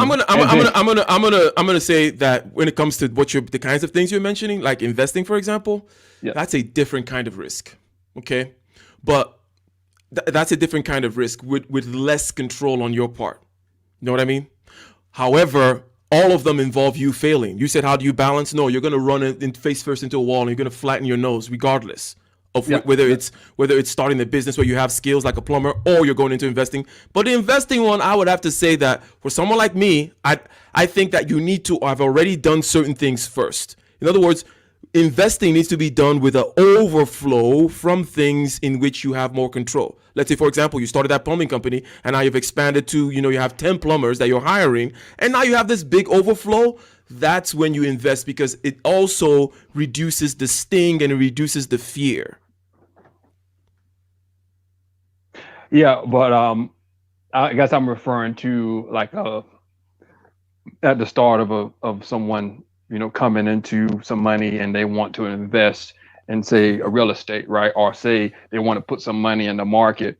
What tends to happen is that someone takes a course, they watch a couple of YouTube videos, and this happened to my friend recently, right?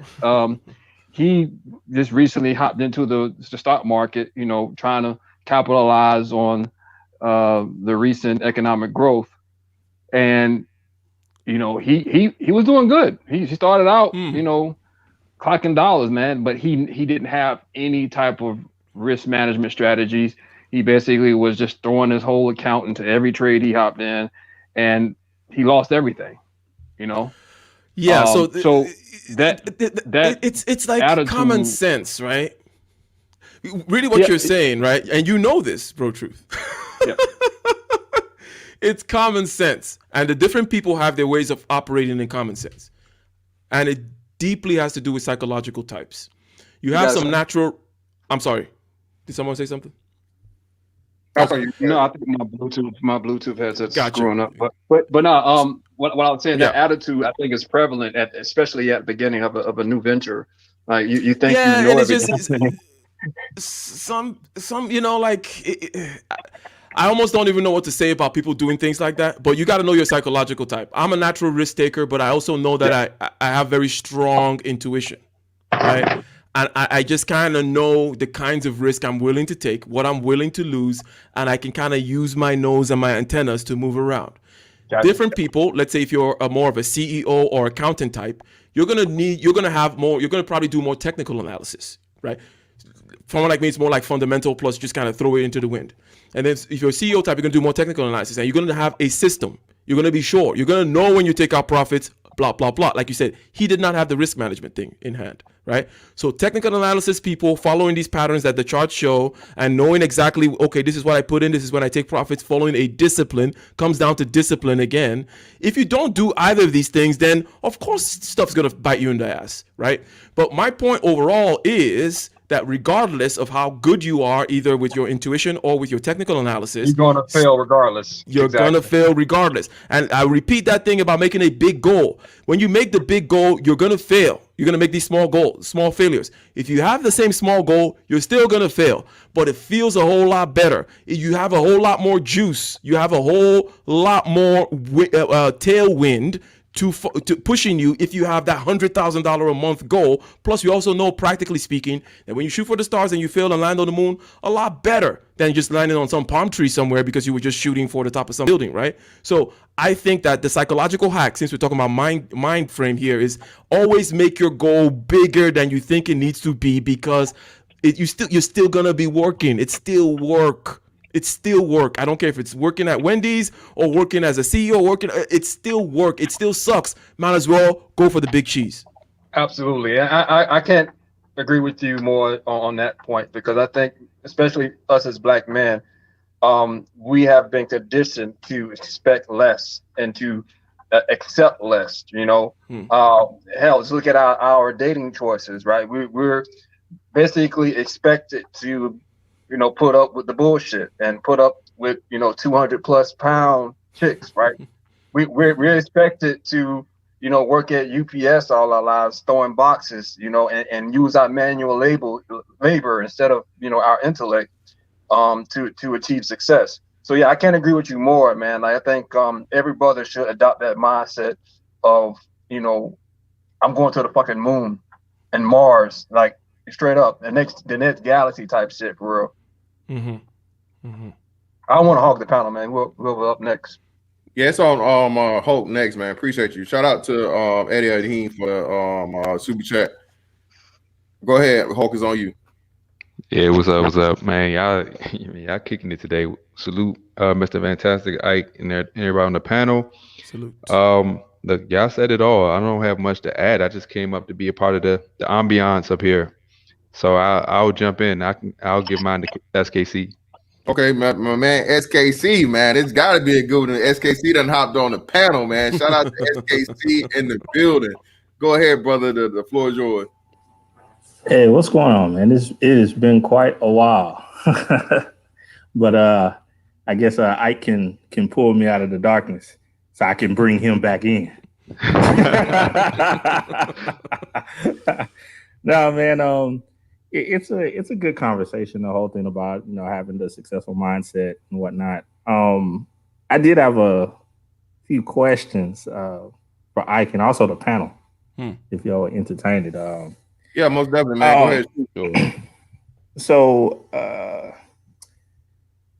Ike, so far as when it comes to the art world, and I know the difference between and a true artist and then ones that kind of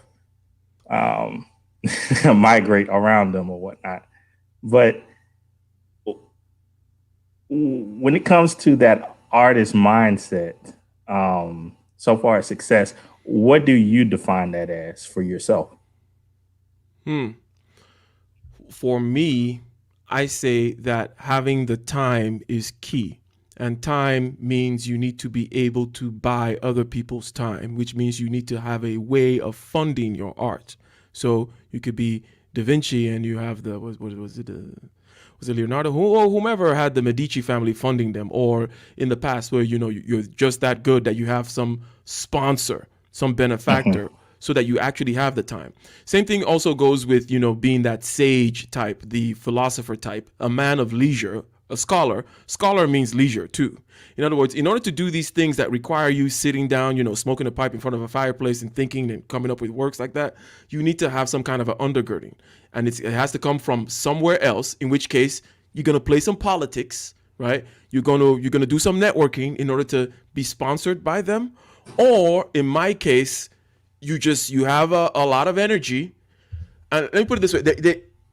I've always been I always just do stuff, whether it was productive or not or whatever. Like I don't even understand what chill means. So I'm answering from my particular perspective. So the overarching principle there is that you need an undergirding, an underpinning, a support for your art. For me, I knew that, hey, rather than go study some kind of art thing or architecture thing, I can be an engineer, okay? I can do that thing.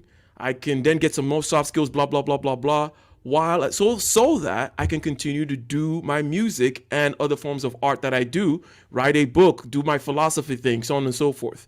So for me, it's to have the time and also to have that untethered from my source of income so that I can have the artistic integrity, right? Because when you artistic integrity or when your money source is tied directly to your work of art, that's not that everybody has to do this, but that's when you're more likely to do stupid shit like produce popular music, right? And make crap for the idiots out there, Correct. And that's just, I'd rather kill myself, okay? I'd rather fucking kill myself than to be making stuff for the popular people. Hell no. Oh, man, you speaking to my heart right there. You speaking to my All right, real quick, man. Like, a lot of times we have these conversations, and I know, Mr. Fantastic, you know how I feel about the culture as it is and so forth. And sometimes we migrate around that, but there's another side of things as well. And I wanted to get your viewpoint, Ike, beyond like the bottom feeder type of thinking. There's another danger that's on the other side when Icarus gets too high to the sun. Mm-hmm. Have you ever, in your artistic pursuits, got to the point of where you're almost asking yourself, whoa, am I going too far? Am I kind of edging towards the the edge of madness, as it were? All the time. All the time. All the time. And you can never quite know. But again, when you ask these kinds of questions, I'll have to answer very subjectively, because I understand that different psychological types, and we mitigate risk, because this is a risk you're talking about, differently. Also goes with what Bro Truth was saying earlier.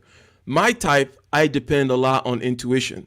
And intuition doesn't just mean some silly thing like, oh, you just kind of feel something.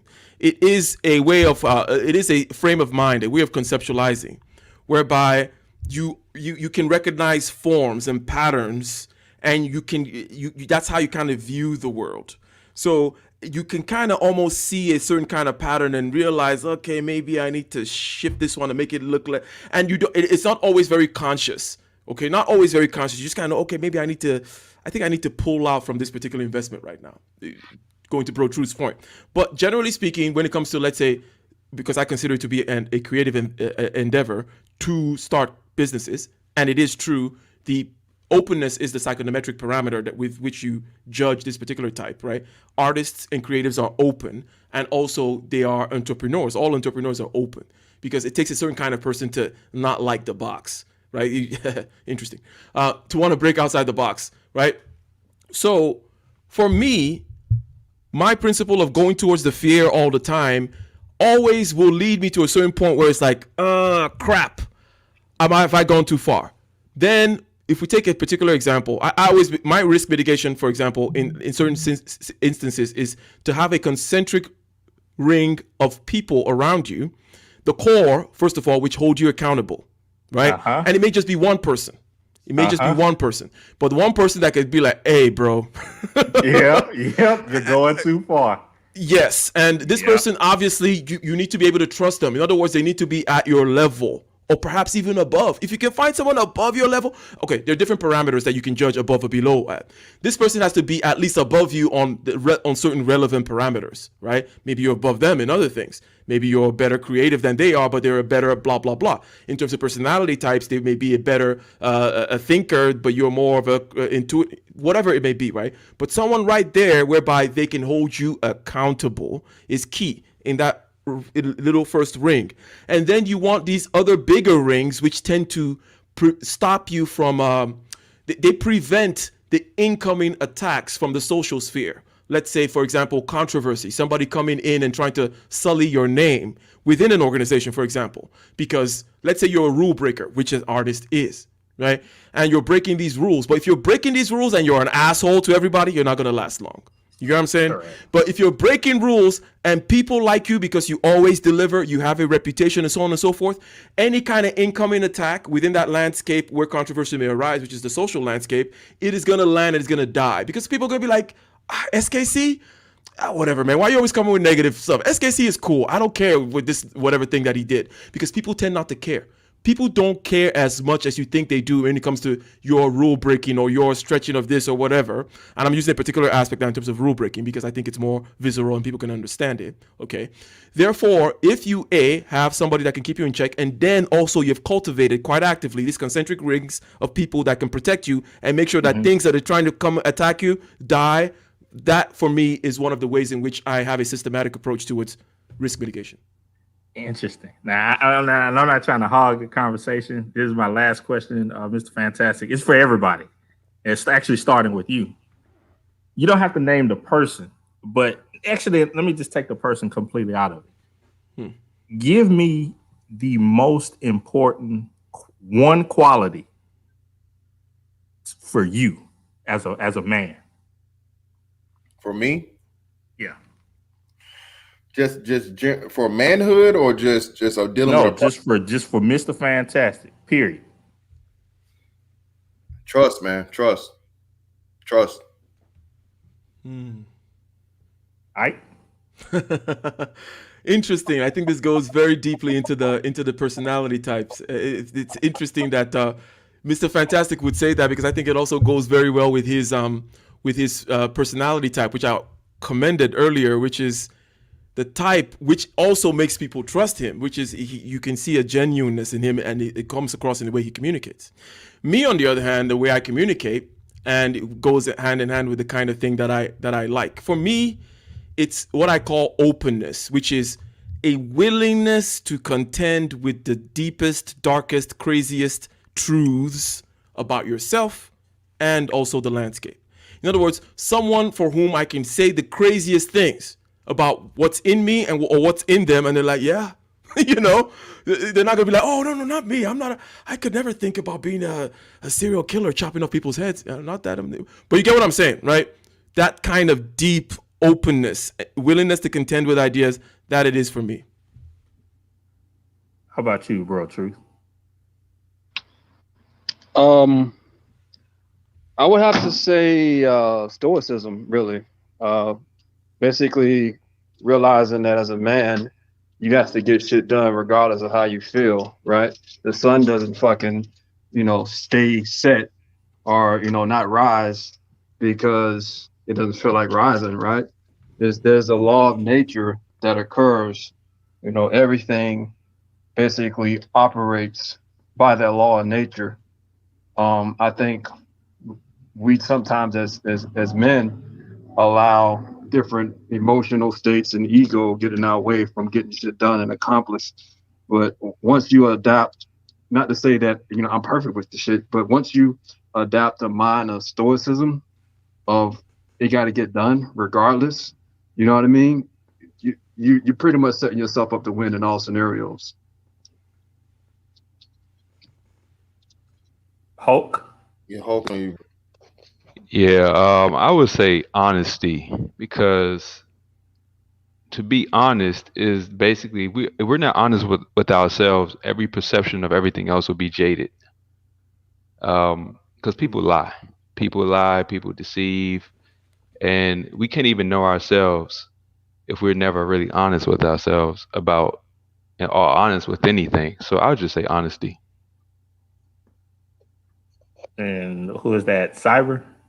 Cyberline. Hey, what's going on, brother? Got it, man. I would say trust, honestly.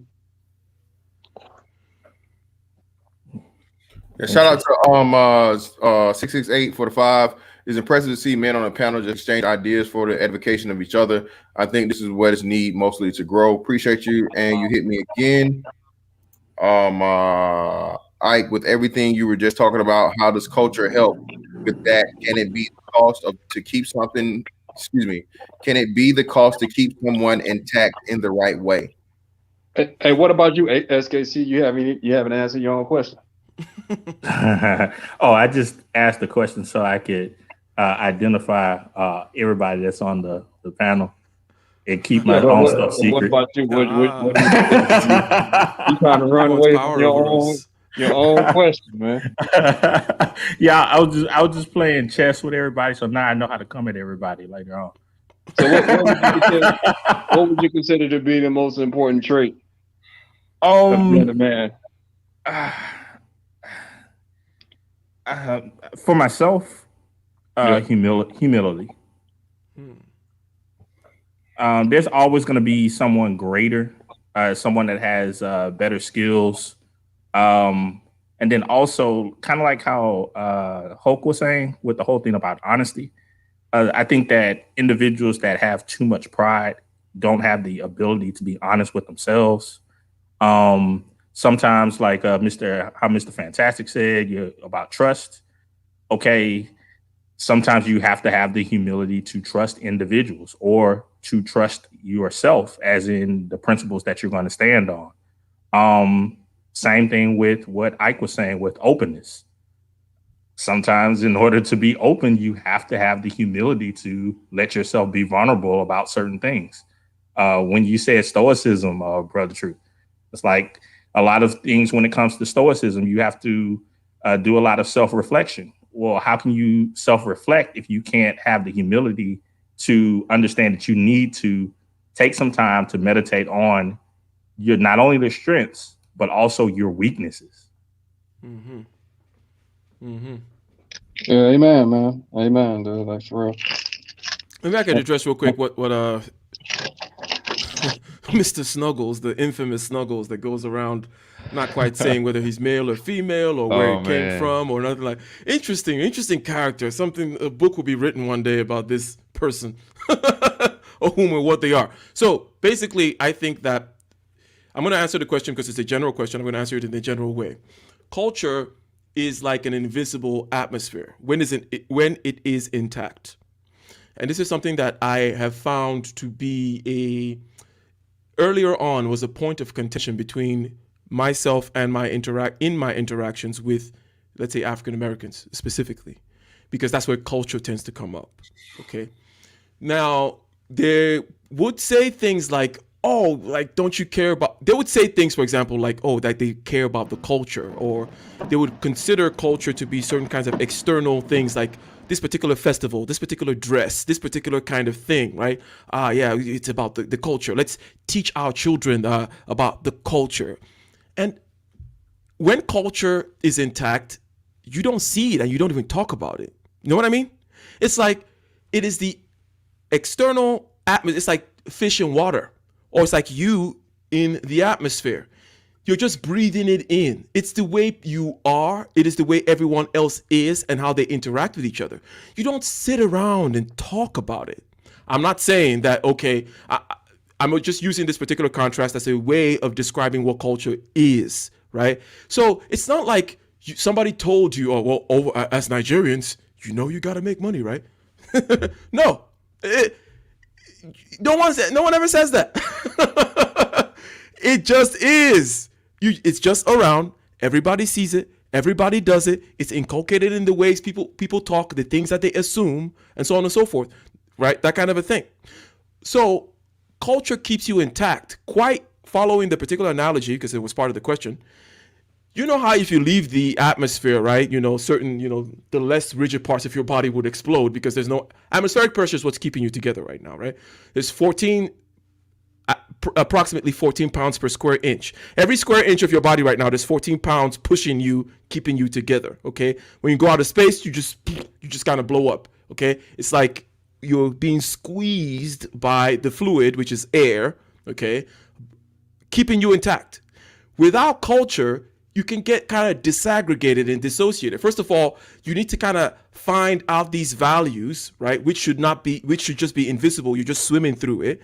You need to kind of find it and keep it together. You can kind of lose one piece and, overemphasize the other piece. And you think it's about external markers like food and dress and festivals, not knowing that it's really about the deep inculcation of values within you and ways of being, not even ways of acting. Ways of being from the inside out. So, yes, culture is a deep aspect of this, okay? And it does keep you intact quite in the same way that the atmosphere actually keeps you intact as well.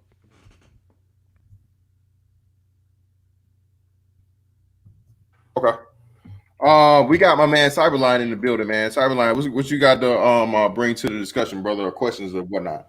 Oh no, I was just agreeing with the brother. I heard you guys politicking, and I was pretty much excuse me, in agreement with the brother regarding the investment standpoint. I think the one brother had asked him a question that was kind of centered around in investments, and I agree. I think actually.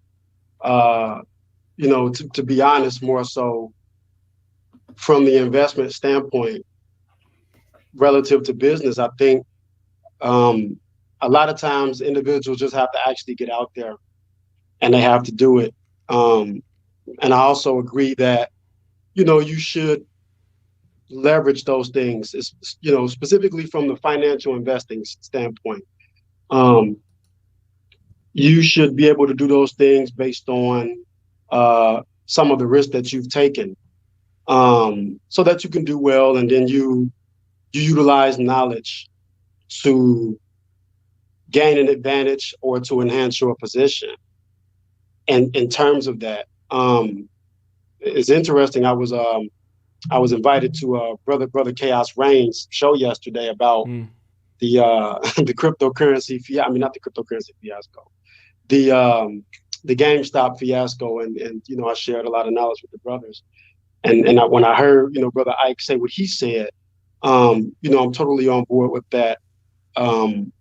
Because I've done, I guess, pretty well in the financial markets myself. A lot of that has been for me taking risk. However, that risk taking, and I think the one brother had mentioned, analysis paralysis or whatever.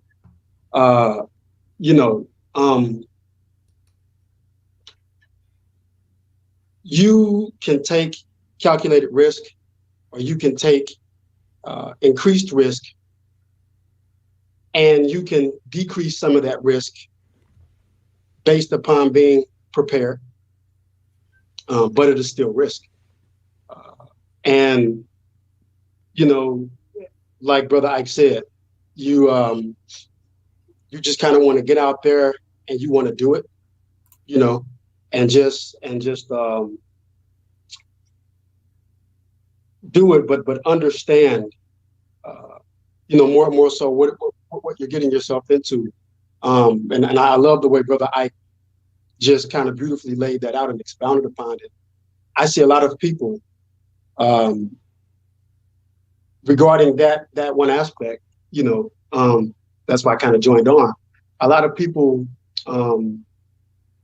either made terrible mistakes, terrible missteps, catastrophes, or they're afraid to act based on those circumstances. And like the brother, it's like you guys said, you either use it or lose it, and that also extends to opportunities that may come your way, or opportunities that may never come again. And so you can very well have something to use before you lose it. But if you don't take advantage of the opportunity, when an opportunity exists, that opportunity may never come again. And you have essentially lost it by never even taking the advantage to use it in the first place. So you can say, well, man, if I get that opportunity again, I'm going to use it. I'm going to use it. That opportunity might not come, or it may not come in the same fashion that you're expecting for it to come again. And you've, like you said, you've lost it.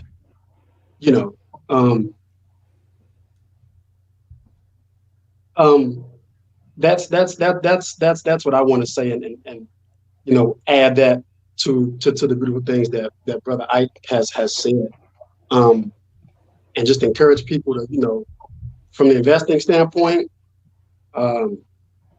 it can be done. You can be successful. Brother Ike's successful, and I'm telling you, as a person who's done it, who's doing it, you can be successful. You have to be willing to take the lumps as well. Yeah. To add, oh, go ahead, bro.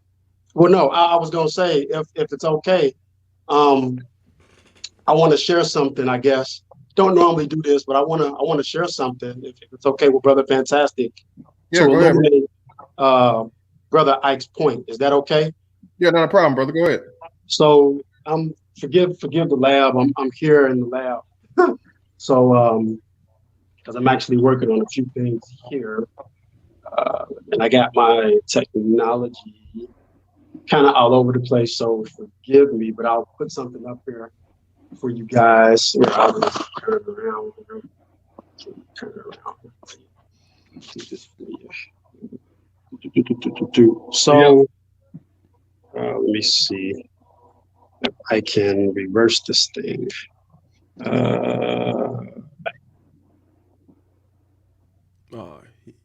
dropped himself off.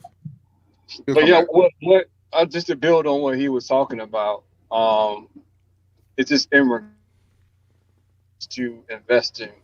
From my perspective, I think there hasn't been any endeavor like trading that has basically exposed me to the failure cycle quickly, because it's pretty much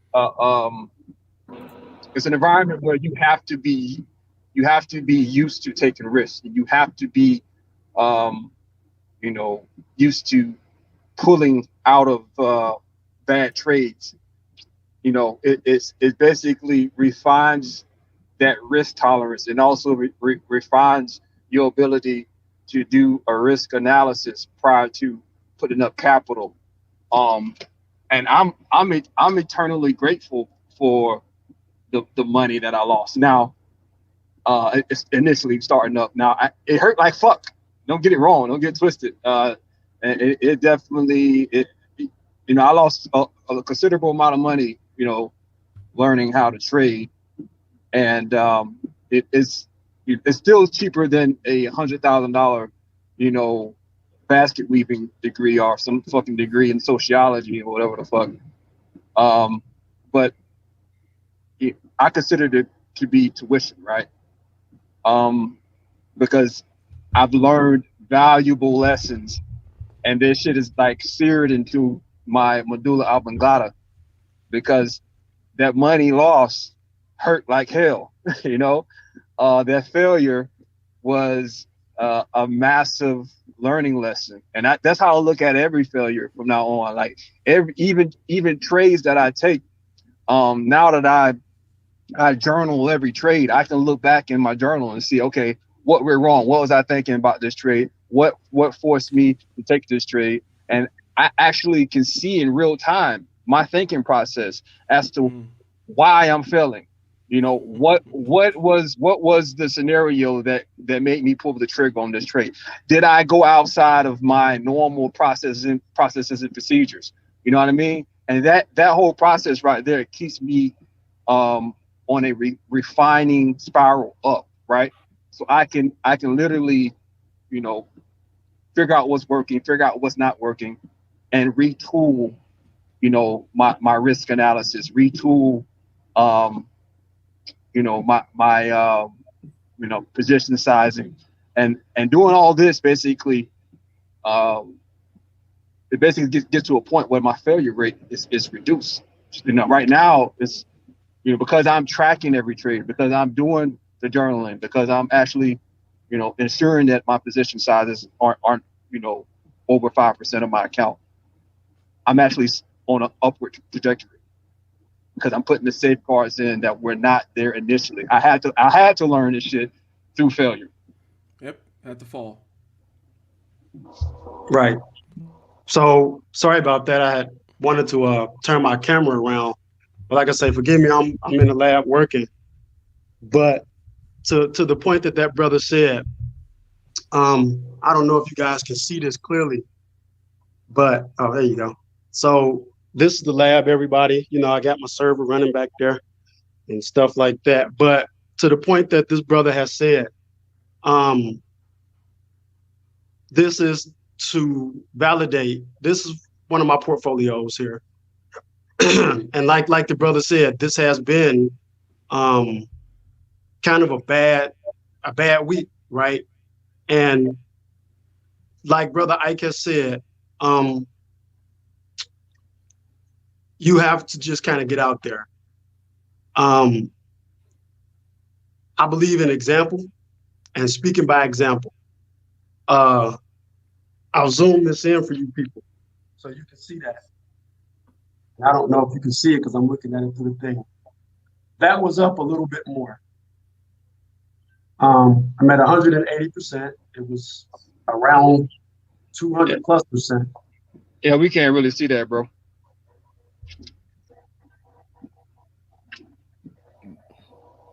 We can see it now. So I was up around 280%.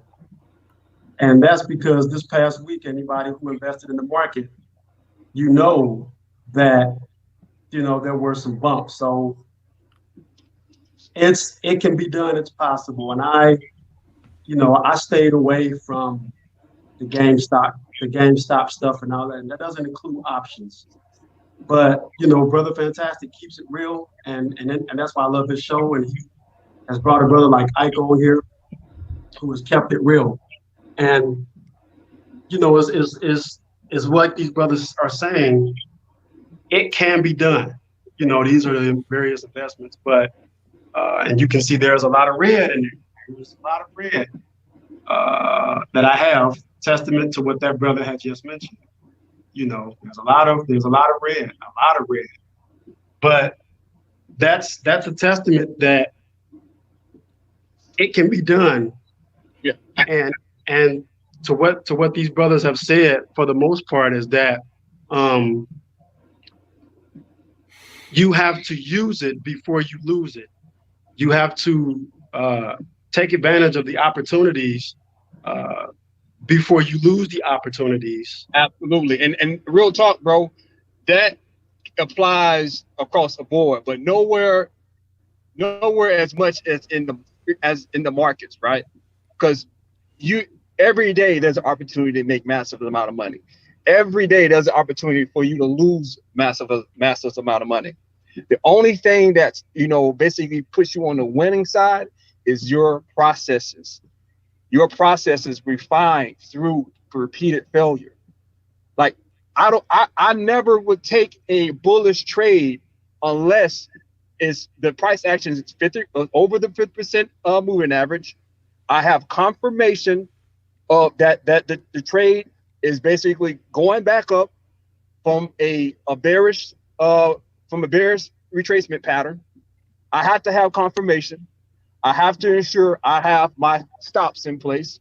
Everything is automated. My stop loss is automated. I base my stop loss off of the volatility of the stock.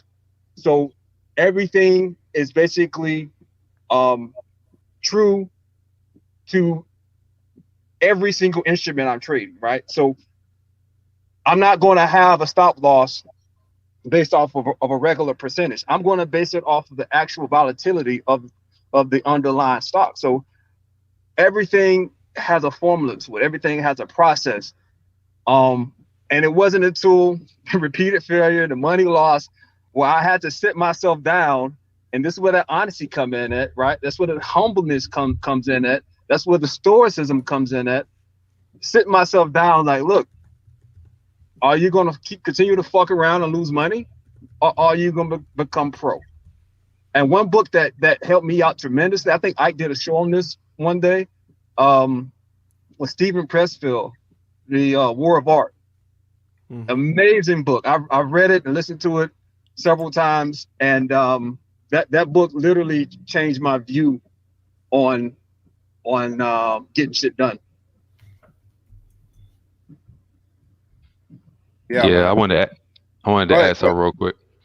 Man, this is a good conversation, and I think when it comes to, you know, particularly Black people, when we talk about the mindset, because I was thinking about this when everybody was talking. I think it's too much focus on people trying to change circumstances from the outside. Like, you know, when you talk about life, there's a lot of things that you won't be able to control.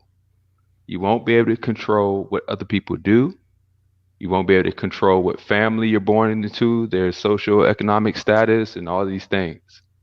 And I think that when you look at the mindset of something, you're not dealing with things from the outside, which is basically you just reacting to your external circumstances, but you start focusing on the inside about what, instead of trying to force change from the outside, you kind of forcing it from the inside out. And that begins with like, it's basically improving yourself instead of focusing on the situation first. Because a lot of times we kind of exacerbate the situations that we're in by our mindset. And it's like, we don't ever think that the problem could be us. You know, like, you know, even a simple mindset switch of how you view a situation that you're in. You know, you're talking about finances and money and all these things, but it's all about how you look at it, like adversity. To me, adversity is fertile ground for growth, to know yourself, to see where you really are in life. That's the basic standard to how you know who you are. Is based on how you react in certain circumstances. You don't really know who you are until you're put in certain circumstances. You know, a lot of people don't. They think we all can be imaginative and emotional, but you don't know how you're going to react if you lost your job today or if you got $1 billion tomorrow. You don't really know until you're put in that situation. And I think that how we look at situations is key, especially from growing up. Adversity, like I said, is this fertile ground for you to develop and put yourself in a perpetual state of self improvement. Of I say honesty because you have to be honest about where you're at based on your results, your outcomes, your trial and error, your experiences. Be honest, even if it's a bad look. If you know where you are in that bad look, you can at least know how to start improving. But if you're lying to yourself to try to spare your feelings, then you're going to stay in a position because you're living in a fantasy. And that's why the mindset, victim mentality and all this stuff, it's a waste of time. Because honestly, life doesn't care about how you feel about anything. No one else really cares about these things.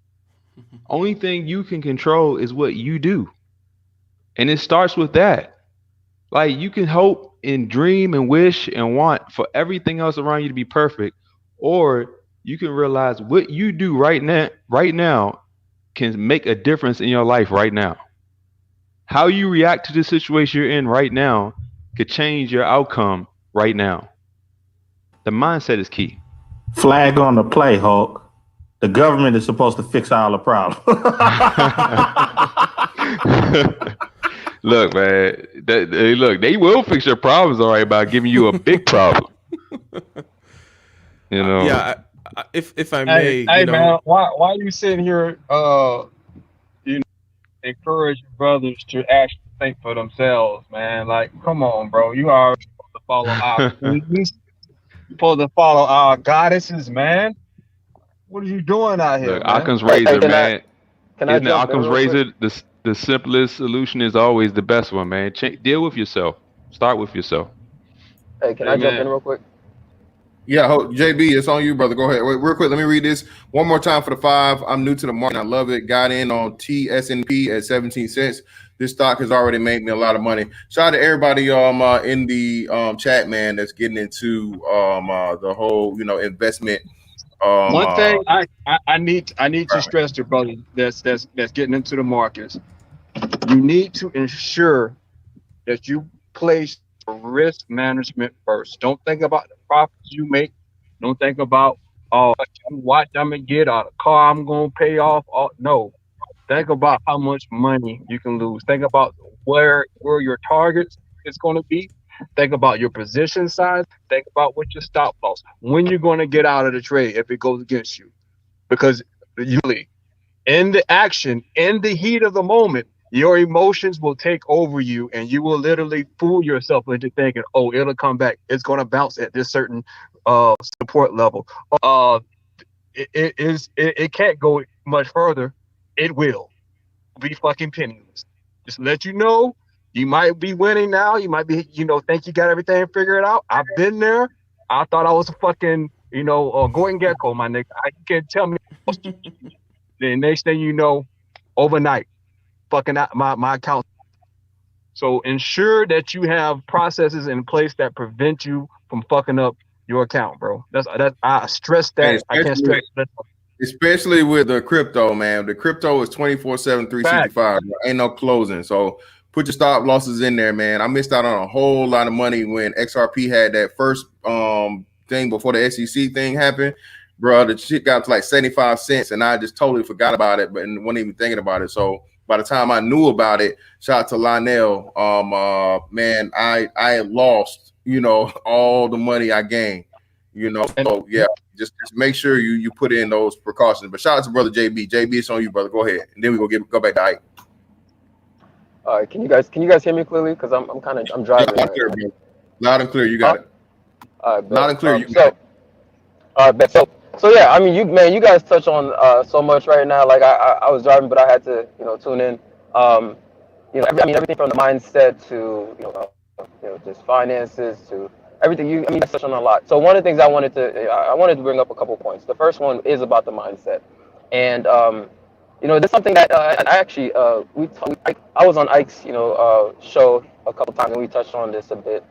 Um, for me, for example, putting my cards on the table, like I'm originally from Haiti, right? I was actually born in Haiti, but I grew up in America, grew up in the hood and whatnot. And so, but at the same time, I've gone back to Haiti and I've lived in Haiti, right? And so I have this perspective that's quite interesting because I have this perspective of being the black guy from the hood in America, and then also having lived in Haiti and seen the difference, and also having seen a bunch of you know um, Haitians who come to America and see how they operate and whatnot, right? And then on top of that, matter of fact, let me actually put on my camera. I'm going to reveal myself for the first time. um, can you guys see me? Can you guys see me? So I'm a black guy with Yeah. locks. I'm a black guy with locks, right?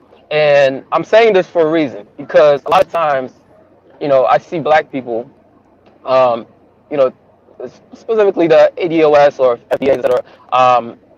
They have a lot of excuses, and to a certain extent, I can understand, right? I can understand. Obviously, I'm big on history, so I understand the history, and I can understand where they're coming from. But a lot of times, I sit there and wonder, like, are these excuses just coming out of fear? Because as an example for me, I have a real estate investment company. Barronville Real Estate, that's my company, right?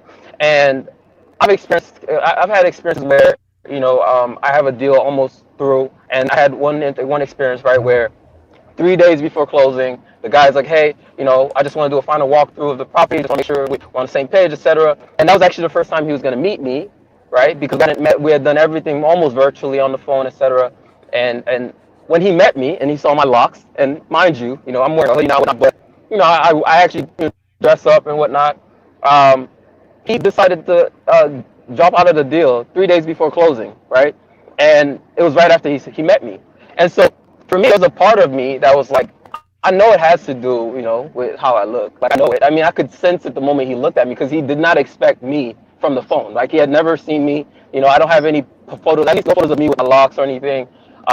And so Yeah, I mean, be just honest though, knowing man. that it feels all. You do look like the nigga that stole my hubcaps back in 2003, man.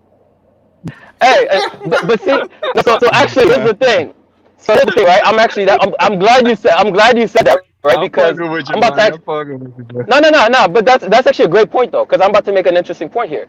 Is that when I had this happen to me, right? And I was talking, to a few friends, and they're more like pro-black kind of folks, and they're like, man, I'm like, I was basically saying, you know what? I've been feeling like I should just cut my hair, right? Kind of like Kevin Samuels did the whole thing about that, and I was like, and they're like, man, you're an African king, man. You need to keep your hair. And I'm like, I get that. Like, I'm not trying to get rid of my culture, but at the same time, for me, what matters is result, is outcome, right? And but for me, I ended up not cutting my hair, but the reason was quite different. My reason was I realized in every single situation, this was a minority of cases. In every other scenario, right? Money talks, right? So the person at the end of the day, they may feel however they feel when they realize, okay, this guy is a man of his word. Like when he said he's gonna send that contract over, he sent it. When he said he's gonna, give that earnest money deposit, we got the check. Like everything, money talks to the point where this has been a minority of cases.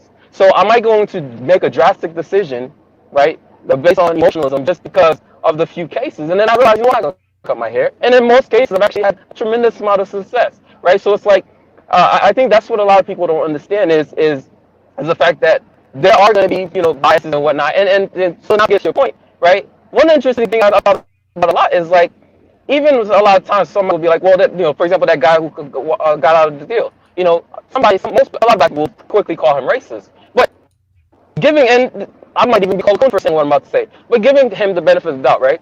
What if the last person who tried to rob him was somebody who looked like me, right? Like, that is a legitimate thing, and you know why I say that? Because I've had somebody who looks like me try to rob me. That's why I carry a strap, right? Like that's like, but it's a reality, right? It's a reality. Now, and I'm more likely. I've thought about this before. If I'm at the ATM, right, and I see a black dude who looks like me pull up behind me, I'm more likely to feel more anxious about it than if a white man pulls up behind me. Does that mean that the white man or the Asian guy is not going to rob me, right? It doesn't mean that. But I know from my personal experiences, right, that clouds that, right, where it's like my personal experiences cloud the fact that most black men probably not even paying attention to me. He's probably just there to get some money. But for me, because I've had that experience, right? Immediately, I'm thinking, man, what's this cat up to, right? That's immediately what's on my mind. And I think that's the other aspect is people. I think a lot of times they're so they don't. It's like just by you even giving that benefit of the doubt to somebody, right? That maybe, you know what, despite this happened to me, I'm not even immediately going to call that guy racist, right? Maybe he's racist. That is one of the many possibilities, is what I'm saying, essentially. It's one of the many possibilities. And once you think like that, you stop being a victim, because essentially you stop making everybody else the boogeyman, right? And you start just realizing, you know what, that's one incident out of how many deals have I done, right? But it's like, that is one incident. I'm going to go and cut my hair now because of this, right? And I think that's a very important point. And then the other point as well is you guys talked about risk, which I think is another big thing. Is a lot of times people are not willing to take risk, right? To the brother, I think Bro Truth is what I say on the phone. I think, right? Like he touched on risk management. I do algo trading, right? And actually, one of the modules in my software for algo trading is a risk management module, right? And then that's what manages your stop losses and stuff like that, right? That's basically if you want to stop loss. Another thing is like he talked about, you know, he follows the fluctuations in the market, right? That probably means that he pays a lot of attention to the betas, right? He pays a lot of attention to that. But some people, they may not even care about the beta and how they might just say, you know what, I like Tesla, I believe in Tesla, and I'm just gonna risk that investment, which is what others invested, right? So it's like people have different risk tolerance, different, you know, risk profiles, right? And then it also may depend on, you know, what type of securities are investing in. You know, is it crypto or is it equity, stock? Like, you know, it depends on so many things. And then if you decide if it's stock, right, if it's equity, then you might say, okay, which are you a thematic investor? Right? Are you investing in, you know, in the car industry? Are you investing in, you know, the finance industry? Are you investing? Those carry different levels of risk, right? The car industry is probably more likely affected when there's a downturn like coronavirus, because less people are probably going out to buy cars. They care, whatever your scenario is, right? Figure that out, and then, you know, incorporate that into your, you know, your risk management, right? And it's gonna be different for everybody. Oh, go ahead. Now, I just want to know, did you rob him back? Because I know your criminal-looking ass probably went and did some work, man. You probably sitting out front of his house right now about to shoot his shit up, man. Talking all educated and shit, man. You got the strap in your lap about to whip the nigga house down, man. You like, hold on, guys. This nigga just came up. Finna go hide in his bushes right quick. I would show myself, but I'm not gonna do that on Fantastic. I'm fucking with you, man. Go ahead, bro. But go ahead, man. Hey, real quick. Hey, I gotta put some work in, man. I just made it to the gym, man. You already know how it go, man. Thanks for having me out, man. Hey, brothers, man. Keep being successful. Keep motherfucking doing your goddamn thing, man. Hey, Ike, bro. Every fucking time, nigga. I swear I get smarter, bro. I don't know what it is, nigga. Know it. It's motherfucking brain osmosis, man. Appreciate it, man. Salute. Have a good workout. So I wanted to add another quick point, right? Another quick point is, you know, I heard you guys touch on this earlier. The communication kept cutting up. I think I heard the overall point where you guys were talking about, like, you know, basically trying out different things and basically jumping in different industries. And like this is another perfect example that I think ties into the mindset aspect a lot, right? You know, I have something new that I'm working on. Ike knows about it because I hit up Ike about it. It's basically an investment company. I can't really say much more about it, but basically, what's interesting about this is that when I decided when I kind of got on that train where I'm like, okay, I'm gonna start this type of investment company to make these type of investments, right? I remember I talked to somebody, right, and he was a black person, and the first thing he told me is, man, you know, they're not gonna let, and he said they as if there's like some big, you know, person out there that's like, you know, some big gatekeeper, right? And he's like, man, you know, they're not gonna let you do that, man. Like, you know, and it's like, that's the other thing is a lot of times, right? Like, I love that brother, but it's like a lot of times it's individuals like that, right, who make you doubt that, because I decided to start this thing, right? And I started pitching other investors to work with me, right? And what's fascinating is, like, it was actually quite fascinating, first of all, is that the first people to actually commit, right, like make a commitment, you know, in terms of how a fund works, right? The first people who have been committing are white people. They're white people. One of them is an old white man, right? And it's like, they're the first people. I pitch a few, you know, wealthy black people, right? And they seem a little bit more risk averse, which is fine. But my point with that is, I'm a black man with locks. I have another black person next to me telling me, you can't accomplish this, you can't do this, right? Because of whatever preconceived notions that he has about the world and how there's some gatekeeper, right? And then I actually approached the boogeyman, right? and I say, hey, here's what I'm doing, and here's, I did a whole presentation, with pitch deck and everything, and he asks questions and asks about, potential returns and all that, and we get into everything, and then he says, and he makes his soft commitment, then he makes his hard commitment, right? And the first person to commit is an old white man, right? So I'm gonna hear about how the white man is against me and all that, right? Because the first person to tell me I couldn't do it was a black man, right? Who I love, by the way. That's my homie. And then the first person to actually commit to my fund, right? The first person to actually commit to my fund is a wealthy, retired, old white man, right? So I think that's just, I really wish, because I love black people. I absolutely fucking love black people. And I hate when I see so many black people tell themselves that they can't do something. I understand, right, that bias exists. Like all these things, I think anybody educated, anybody who understands history would not deny reality, right? But at the same time, there's also a factor of understanding, okay, here's the cards that you've been dealt, and how do you make the best out of them, right? I could sit here and complain all day because of where I'm from, right? I could sit here and complain all day, right? But I also understand, you know what? You got to go out and do it, right? If I said I want to start this fund, okay, you got to go out and actually set up a business structure for that. You got to go and actually spend some time to create a pitch deck. You got to go and actually start setting up meetings to have meetings with those people who are going to, those are all action. That's all action. Nobody's preventing me from setting that meeting. Nobody's preventing me from sending that email, right? Nobody's preventing me from hopping on Zoom with that prospective investor, right? Only I could prevent myself from doing that, right? Not the boogeyman, right? And so that's, this may sound like a very conservative standpoint, but I think it's almost, to me, it seems common sense, right? But I'm realizing a lot of times, when I'll talk to people in my own family who say, you sound all conservative. It's like, no, this just sounds common sense to me. It's not conservative. It's just, I'm not trying to be a victim. In fact, to your point, when this is when I'm talking to them. To your point, I'm already a victim. So why I can only have so many struggles, right? Why add to it? You know what I'm saying? Can I simplify what you're saying real quick? Sure. Go ahead. Yeah, the biggest enemy that is in all of our lives is ourselves. Let me give you an example. Because I knew, and this is why I don't even blame whatever racism or whatever people think exists out here, because my knowledge of the world being unfair is what allowed me to strive to achieve skills, to be polished, to be disciplined, because I know the world's unfair. If I thought the world was easy, I'd probably be lax, I'd probably be undisciplined, unfocused. But because I know the world is a cutthroat place, I honed in on my skills and developed myself. So the biggest enemy of a person is themselves. Simple. Yep, I agree. I agree 100%. Agree 100%. And also, I just want to add one more thing. When you guys talked about the risk and stuff like that, right? Also, I think a big part of that fear, and a lot of it is monetary, but it's like, you have to also be okay with losing sometimes, right? I think it's not just a matter of being willing to take risks, but it's also actually being okay with losing, right? It's actually that's actually very important. And here's a quick example. I mentioned I do real estate, right? I don't do fix and flips. I think I mentioned that on Ike's podcast. You know why I don't do them? On Ike's show. The reason I don't do fix and flips is because the first time I did fix and flips, right, I lost a shit ton of money on that deal, right? And I lost a shit ton of money, and I realized that I'm not the greatest at that model.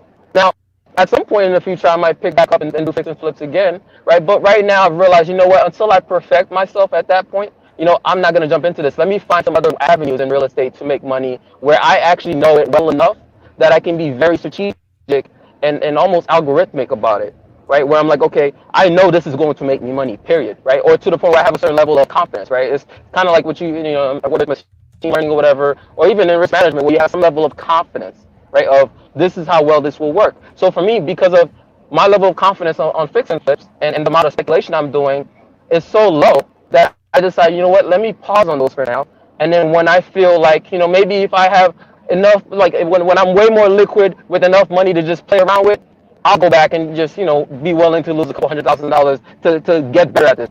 But for now, let me actually do more conservative deals that I can, understand what I'm doing much better, right? And for me, that has worked tremendously. It actually has worked so well for me, right? And so it's and so for me, I think that's the point there, is that even though I lost that money, some people, for example, they could even give it a try and they would have lost a bunch of money. And when I say a lot of money, I'm talking about at least for me, that was my first specific deal. I lost over $40,000 on that deal, right? 40,000, which for the average American is a shit ton of money. Okay, like if we're being real. And so some people might have lost $40,000. They would have like, just quit. I'm done, right? That's it. I'm done. But it's like, okay, I lost $40,000. That hurts, but what can I learn from this, right?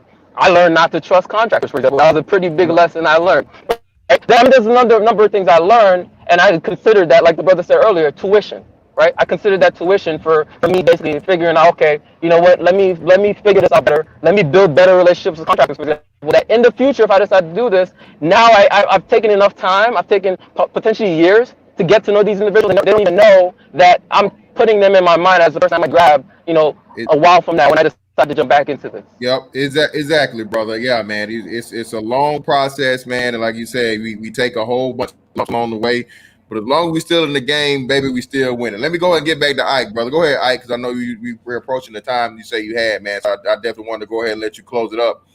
Anything you had, go ahead. Oh yeah, a lot of things were just recently mentioned. One other thing on appearance is this: appearance obviously matters, right? Image matters. It's you know, your eyes are right there, directly connected. The optic nerve is like this big pipe directly to your brain. As a matter of fact, I've heard some people argue, and it makes sense that your eye is actually your brain. It's just an external part of your brain, right? But in other words, we know that the visual aspect controls a huge part of how we interface with the world, right?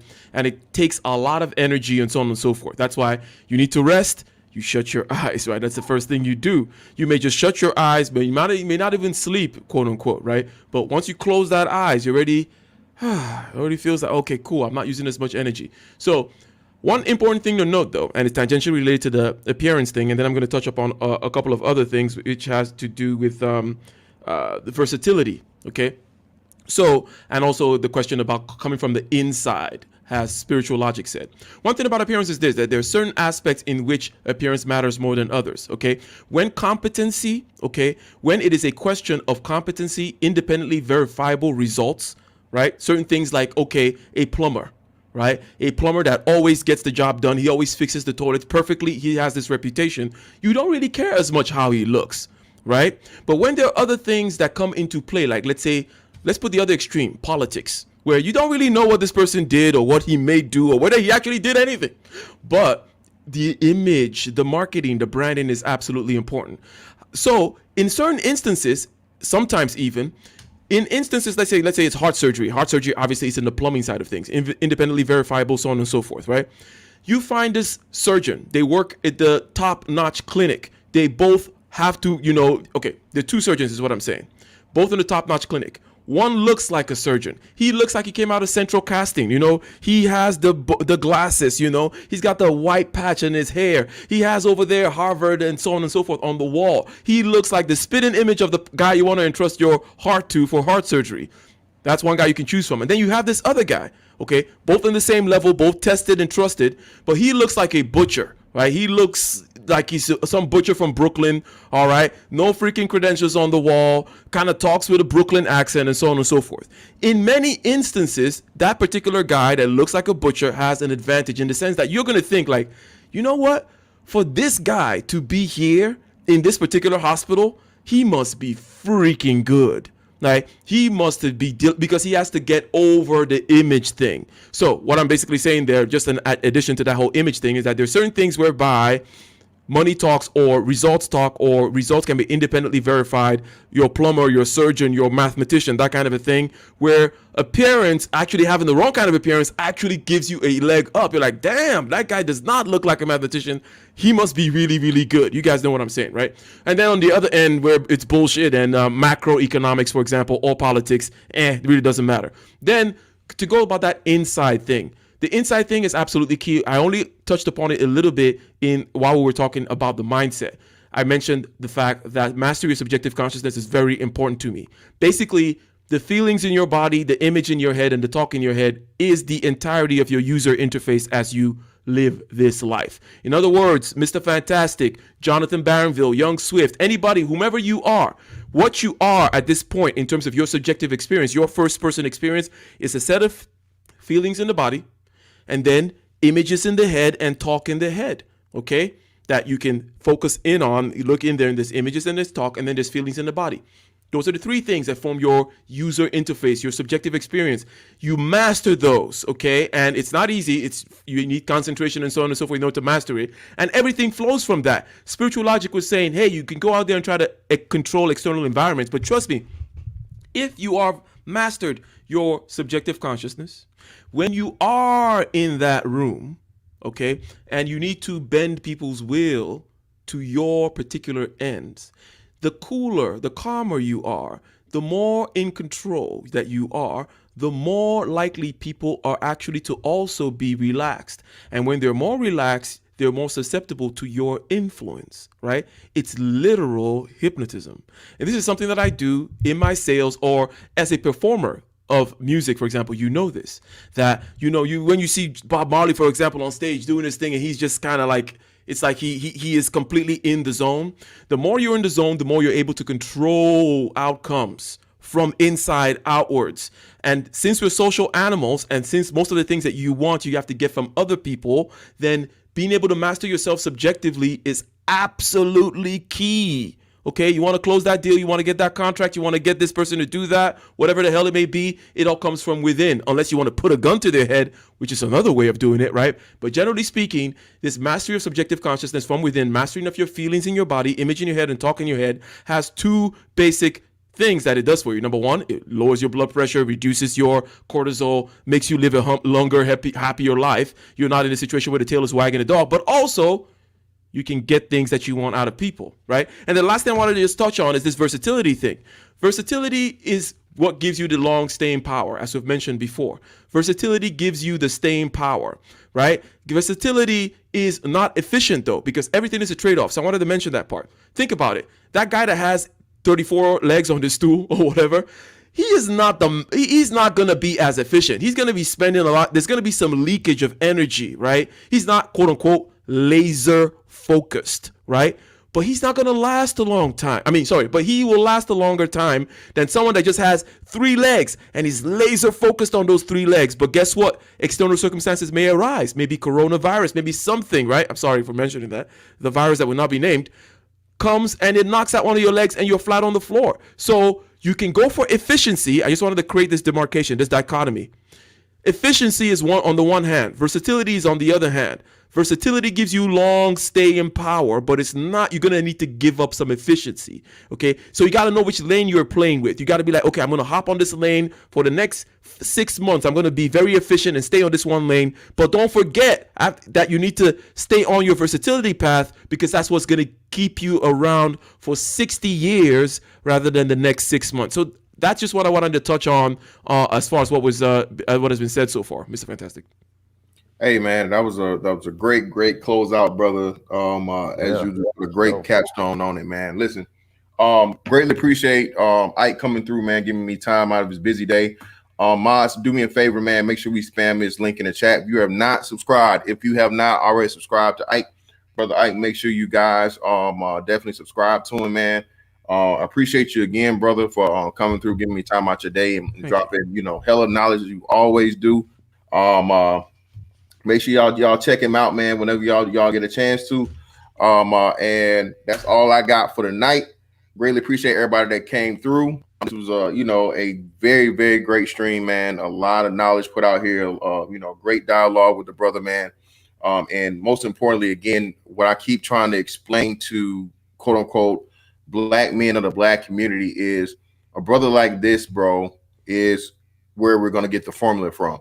You have to look outside and get an outside critique. Okay, this is why you have internal affairs, right?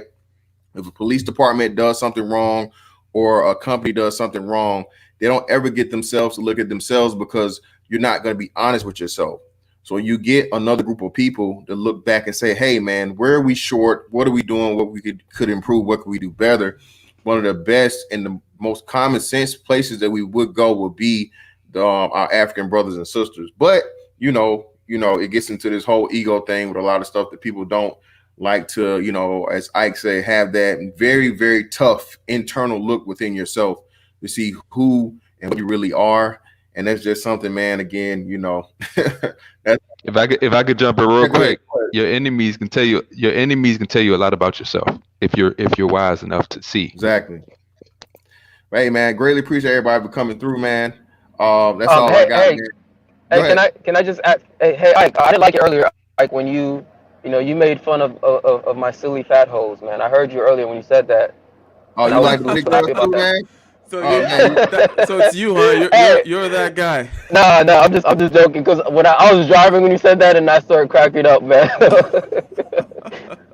but yeah, man. Hey, salute everybody, man. Shout out. I'm out. Holla.